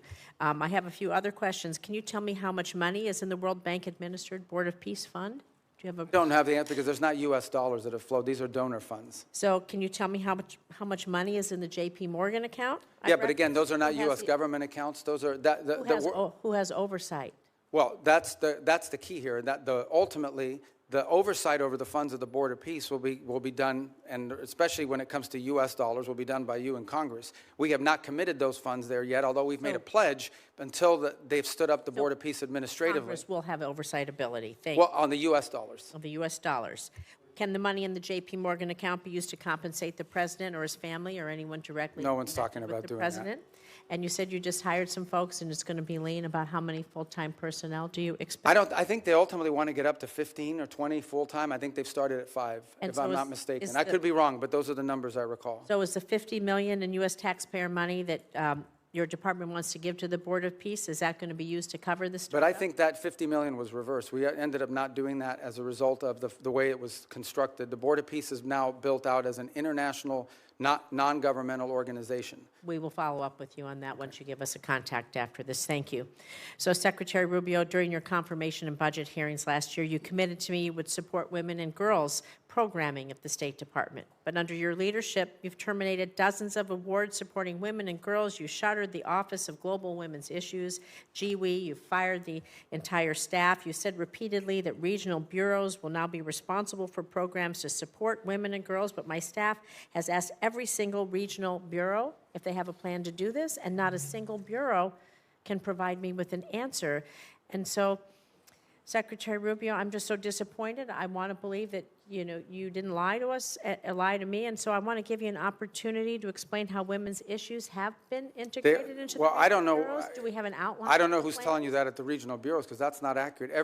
Now some regional bureaus have a larger mandate on women's issues than others. As an example, like in Europe, it's probably less intense than in Africa. Can you tell me who on your team we can reach out to then to find out? Because we're not getting, they're telling us they don't know. Well, the regional bureaus tell you they don't know? Not only does every regional bureau have someone in charge of women's issues, or at least in charge of that portfolio, but most of our embassies, especially in some of these key places, are advocating follow up, this. and can I call you and have a conversation, because somehow there's a communication? Yeah, because we didn't eliminate the program. We simply felt that there's a difference between the women's issues, for example, that you would face in Africa versus what you may be facing in some part of Asia. Could you name a single new program that you've stood up in the last, since the GWE office was closed? Do you know of any? First of all, almost every single one of our programs that we do now, our humanitarian response to crisis, our food programs that we distributed, all of them have a women's component to it, primarily because in these societies, societies, women's are the first ones affected. Please, so we can get some clarification. 'Cause Yeah, we'll we haven't been follow able up, and to I'll do give that. you the right people on, but each of these bureaus has someone, or more than one case, The more than last one person. here is,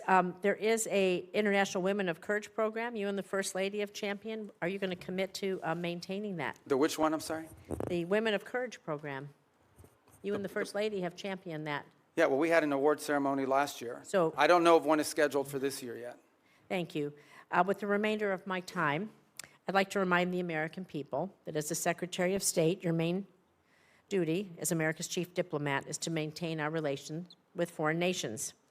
This is why I was shocked to see that you were at a party with President Trump in Miami instead of accompanying Vice President Vance to Pakistan for negotiations. What party was I at? I was at a party? It's publicly reported, and there's photos there. But In what fact, party? Steve No, Witkoff but and you're going to Jared say that. I'm Kushner- going to answer it. I'm going to answer But that let me question, because finish that's an my absurd statement. I was not at a As I party. finish my paragraph, All right. he can answer. Because people are going to In fact, slander me. I'm going to answer Steve it. Witkoff and Jared Kushner, both of whom were never confirmed by this body to be America's diplomats, accompanied the vice president in the negotiations. Even Iran's foreign minister was not there, yet you were not, was there, excuse me, and you were not. I just feel that's embarrassing for us, and it's embarrassing for you. So, Mr. Secretary, Congress represents the American people. We have the power to confirm who represents America abroad. We confirmed you to be our Secretary of State. We confirmed you to be in the negotiations that are happening. And it's just unthinkable to me that you are missing high-stakes negotiations or that you're not involved. It's sad. Senator Rosen, your excluded. time's up. Yield back. Okay, But so let me just Senator, Secretary Rubio should You're have the 100% opportunity to inaccurate reply. and 100% wrong. Here's why. Number one, the Vice President of the United States was there, and he wasn't confirmed by the Senate. He was elected by the American people. Okay? He is the second in line of the presidency of the United States. He was present. Mr. Witkoff is the president's envoy for negotiation for peace deals. Mr. Kushner is a private citizen that serves as an advisor on these functions. They were the team that we sent to Pakistan. I was not at a party. Where I was is next to the president. Because in the midst of those negotiations, I was in communications with them. And in fact, I think there is media reporting from that evening on how on multiple occasions I went into a back room, I came back out and spoke to the president and was constantly updating him. On that evening, I spoke to Mr. Kushner and our negotiating team and Mr. Witkoff on at least 6 occasions, including twice on a secure line from the phone they had access to over there. So you don't know what you're talking about. You're just Senator making Rosen, stuff up. he has the floor. I know your please. staff wrote up this cute statement for your TikTok video, but it's not true, and it's not real. That's not what happened, okay? I'm the National Security Advisor and Secretary of State. I was co-located with the President in the midst of a high-stakes negotiation so that I could immediately inform him about events occurring halfway around the world. I was where I needed to be at that moment because we had a very capable team on the ground in Pakistan led by the Vice President of the United States. Thank you. Senator Cornyn.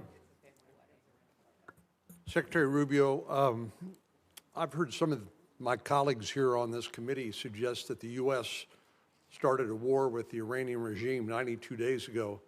I happen to believe that the Iranian regime started a war against the West and Israel and has been at war with us since 1979. What's your view?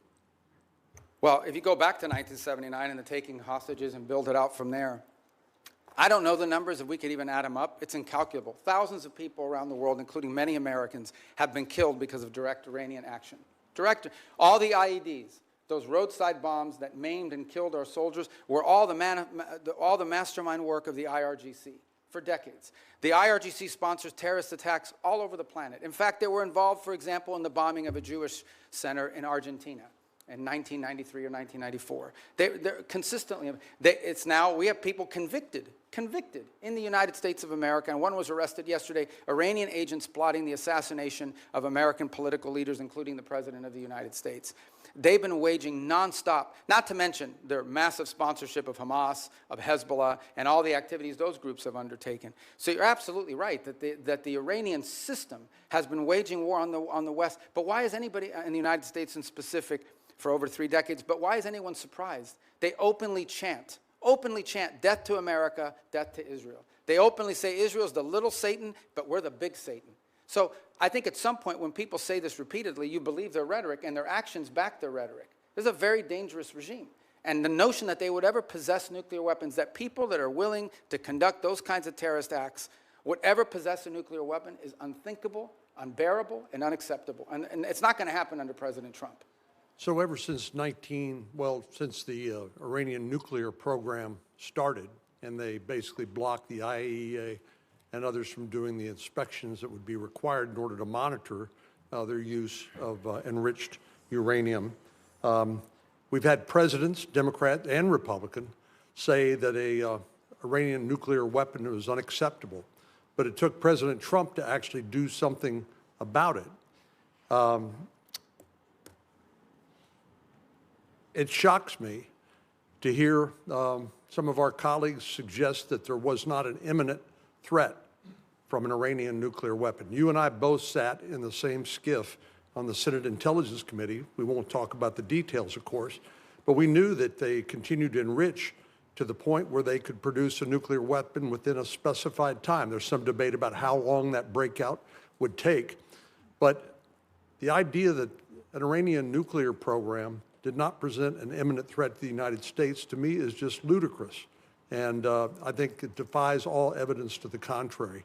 But do you think if they had acquired a nuclear weapon, that would change the ability of the United States and our allies like Israel to deal with this nuclear-armed Iran? I think if Iran ever acquired a nuclear weapon, they could very well use it, because given the theological nature of their decision-making.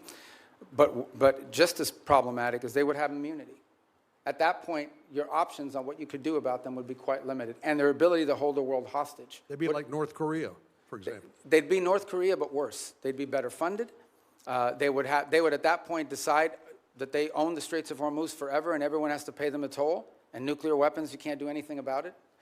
They would be able to act with impunity. They would sponsor Hezbollah. They would sponsor Hamas. They would hyper-scale their efforts of global terrorism and completely try to drive us out of the region and ultimately destroy the state of Israel. That's what their goal would be, and you wouldn't be able to do anything about it because they have a nuclear weapon and would threaten to blow people up if you tried to move against them.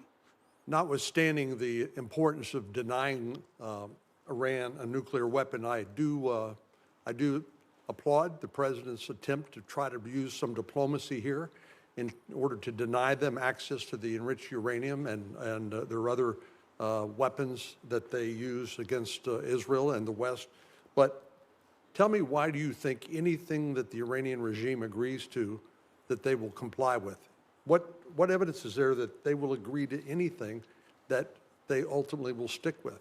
Well, again, and that's why any deal with them you have to enter into it with clearly verifiable steps. So as an example, simply putting something on a piece of paper is not satisfactory. You have to actually commit to doing it, then you have to actually do it. And so that's our view of it. Our view of it is that any concessions that are made, and I don't even call them concessions per se, but any arrangements that are made with Iran have to come after not just they agree to certain things, but they actually do certain things. And let's be clear about this, because I don't think this is talked about enough. If what Iran wants is nuclear energy for their country, there are mechanisms to do it. There are countries all over the world that have nuclear energy, but they don't enrich. They certainly don't enrich to 60%. They don't do it hidden in a mountain, deep buried underground somewhere. If what they want is nuclear energy, they can have it. There are mechanisms for them. The problem with Iran is not that they want nuclear energy. The problem with Iran is that everything they do is consistent with the activities of a nation that seeks to develop a nuclear weapons capability. Thank you, Senator. Senator Schatz. Thank you, Chairman. Secretary, thank you for being here. Tomorrow, I'm going to have you in the Appropriations Committee, and we'll walk the list that we talked about a couple of weeks ago on a conference call, so I won't cover that. I want you to sort of answer the China watchers who saw that visit to China and saw that NVIDIA is now going to sell H200s. I understand that's not our highest technology, but it's better than what China has, and that's why people are worried. And that, I mean, it's pretty plain that the president violated one of the 6 assurances. I understand that the ambassador and you and others have sort of followed up to kind of smooth the edges, but I mean, it's pretty clear. He says, we discussed arms sales in great detail. It depends on China. It's a very good negotiating chip for us. So what do you say to China watchers who say they got some pretty good deliverables and we didn't get much? I don't see the trip. There were some deliverables, you know, the purchase of additional Boeing aircraft, which of course is beneficial to the Chinese as well, but helps our company, some of the agricultural concessions. But the trip was largely, for the most part, about the fact that the two largest, most powerful countries in the world have to have direct interaction with one another. And this was an opportunity to do it. He will reciprocate by visiting the United States later next year. Separate from that, and I don't know if you were here at the outset in my opening statement, or maybe it was in response to one of the questions, I think two things are clear. Number one is that we're entering into a period of strategic stability that I think serves the interests of both countries, because the last thing we want is a largely destabilizing event in the Indo-Pacific. But the second is that there are clear differences of priorities. There are clear irritants in that relationship that are longstanding and that are going to be long-term.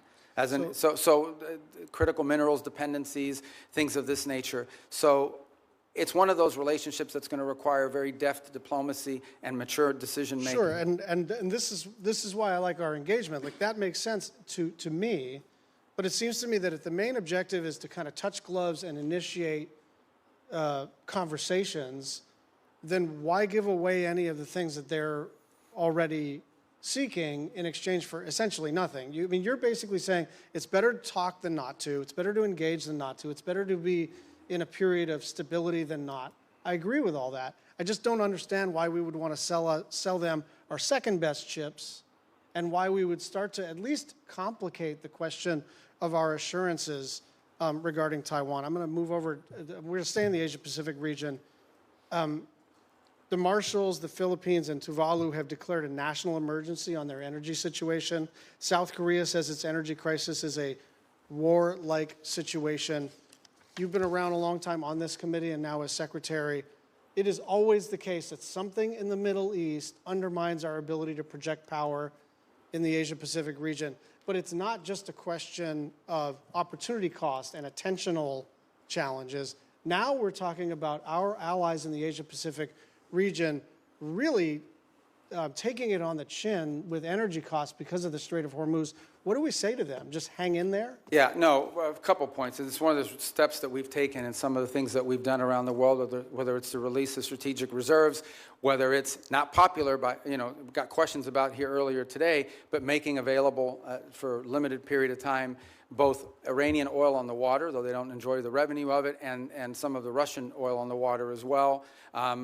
The third point, though, that this points to is a much deeper one, and that is that while the Straits of Hormuz provides about 20% of the global oil supply, it is probably 80 or 90% of the supply in the Indo-Pacific, given the geography and so forth. So one of the things that I think is going to come about as a result of all this in the long term is more diversification in where they're going to get their energy from, including from the United States potentially, certainly with Japan and some other countries in the region will benefit from that. But you know that the sort of project It takes time. It all takes time. So understood. That's like cold comfort if you're running a country and your gasoline and your fertilizer and all your input prices just skyrocketed because of President Trump's decision to go to war with a country clear across the world. But see, I understand your point, but I also think in all these questions, we're getting a lot of questions about us. I don't think it's fair, because ultimately, the people who have closed the Straits of Hormuz are Iran, and they're doing so in violation of every international law you can imagine. The Chinese are against it. Everyone is. We have, I think, a record number, 140 co-sponsors at the United Nations on this resolution that hasn't come up for a vote yet to condemn what they're doing and to reopen the nobody's Straits. defending what Iran is doing. I think what we're saying is this was not just predictable, it was predicted. This was what everybody said. You don't have to be some expert in foreign policy. You don't need to get into a skiff. You could literally put this into an LLM and say, what'll happen if we take kinetic action against Iran? And the first thing that would pop out is, well, they'll probably close the Strait of Hormuz. So it's really shocking to me the degree to which this administration expresses shock that the thing that everybody said was going to happen ended up happening.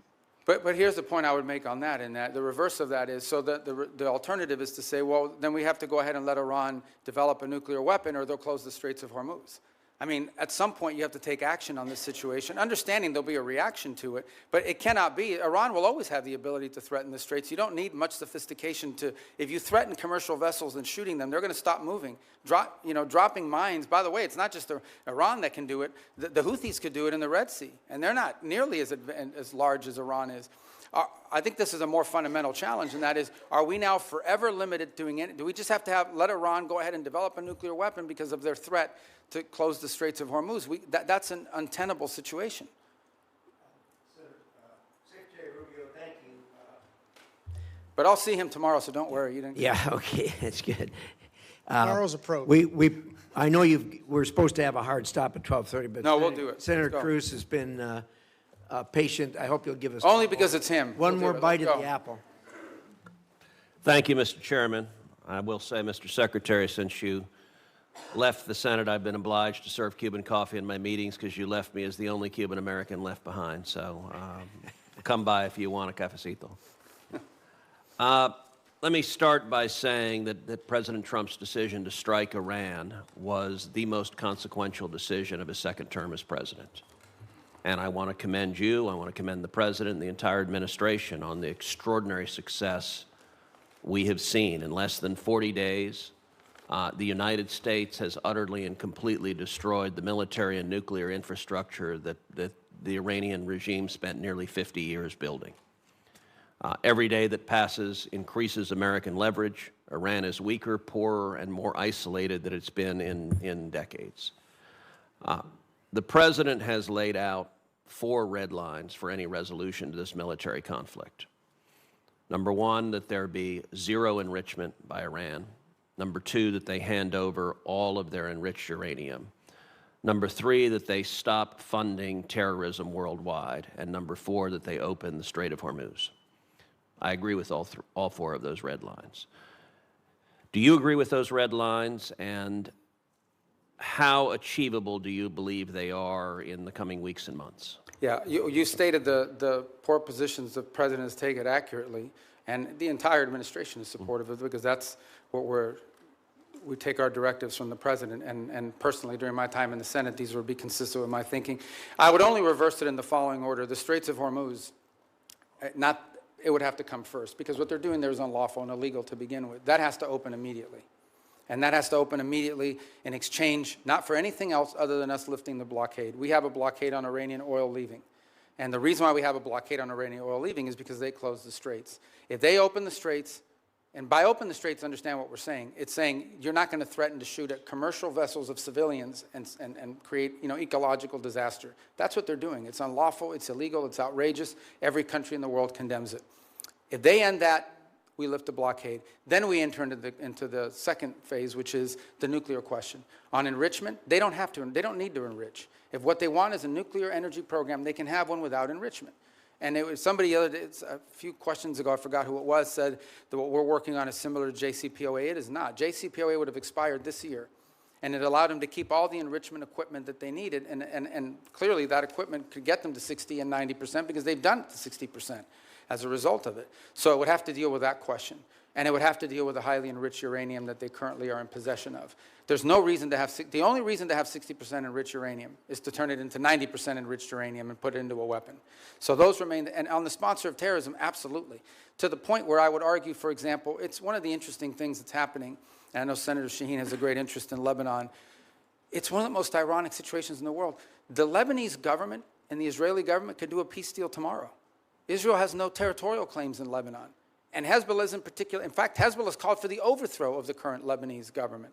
The impediment in Lebanon is the fact that Hezbollah has embedded itself into that country and is the reason for all the suffering that's happening there right now and all the suffering that's historically happened. Entirely funded, entirely controlled by Iran. There is no Hezbollah without Iran. There is no Hezbollah without Iran. I mean, there might be a political movement with ideology, but they don't have a bunch of rockets, they don't have a bunch of weapons without Iran. They are a complete, total proxy of Iran, and that's the kind of activity that needs to be... I want to come back to Hezbollah in a moment, just focusing for a second on Iran itself. For some time, I have urged the administration, I've urged Israel to arm the protesters in Iran. I don't think it is fair to expect the Iranian people to stand up, protesters to stand up with rocks against soldiers with machine guns. Are we arming the protesters, and should we be? Yeah, I'm not aware of any program to arm civilians in Iran to overthrow their government. I mean, there may be other countries doing it or other elements doing it, but certainly not the U.S. government. All right, let's go back to Hezbollah. So you spoke with the Lebanese President, Joseph Aoun, over the weekend. The State Department sent out an email to journalists shortly after your call in which the State Department, a spokesperson, said, quote, Iran wants to prolong the conflict in Lebanon so it can claim credit for saving the day. I have to admit that didn't strike me as accurate. I don't think Iran wants to keep the conflict going in Lebanon. I think they desperately want Israel to stop killing Hezbollah. Do you agree with that? Yeah, I think the point I was trying to make is that we are trying to view the Lebanon-Israeli talks as separate and distinct from Iran. And what Iran wants to do is mix it all together. Because Hezbollah is not legitimate. There's a government in Lebanon. That's who we're dealing with. And Hezbollah is not their equal in terms of who we're going to be dealing with or who needs to be in charge. So the point we're trying to make is that is what Iran is trying to stymie. They are trying to stymie any effort in which Israel and Lebanon can work together and prolong it so that if an arrangement is reached at some point in the future, they can claim credit for having forced it through leverage. And that's why you see, for example, Hezbollah agreed to a ceasefire about a week ago and then immediately violated within hours. You would agree every Hezbollah terrorist that the IDF kills makes America safer? Well, Hezbollah is a danger to the United States. There's no doubt about it. I think the question is, how do you do that? And how do you achieve the objective of demilitarizing and defanging Hezbollah while at the same time strengthening the legitimate government of Lebanon, and particularly the president and others? That's been the challenge there for a very long time. That remains the challenge now, of course. The capabilities of the LAF are not where they need to be. But there are also elements within the LAF that are not who they need to be because they facilitate in some cases and cooperate with Hezbollah. So it's a very tricky situation. But I point you back to two things that have happened in the last few months. Number one, the Lebanese government expelled the Iranian ambassador because of Hezbollah. The Iranian ambassador says, I'm not leaving, and you can't make me. Okay, that's number one. The second thing that's happened is just a week ago, Hezbollah openly called, they openly called for the overthrow of the Lebanese government. So no one here should be under any, Hezbollah is not just an enemy of Israel and an enemy of America. Hezbollah is an enemy of Lebanon and of the Lebanese people. Thank you. Thank you. Thank you, Senator Cruz. Senator Rubio, you've been very generous with your time. We appreciate that. For the information of the members, the record will remain open until the close of business tomorrow, June 3rd. With that, the committee is adjourned.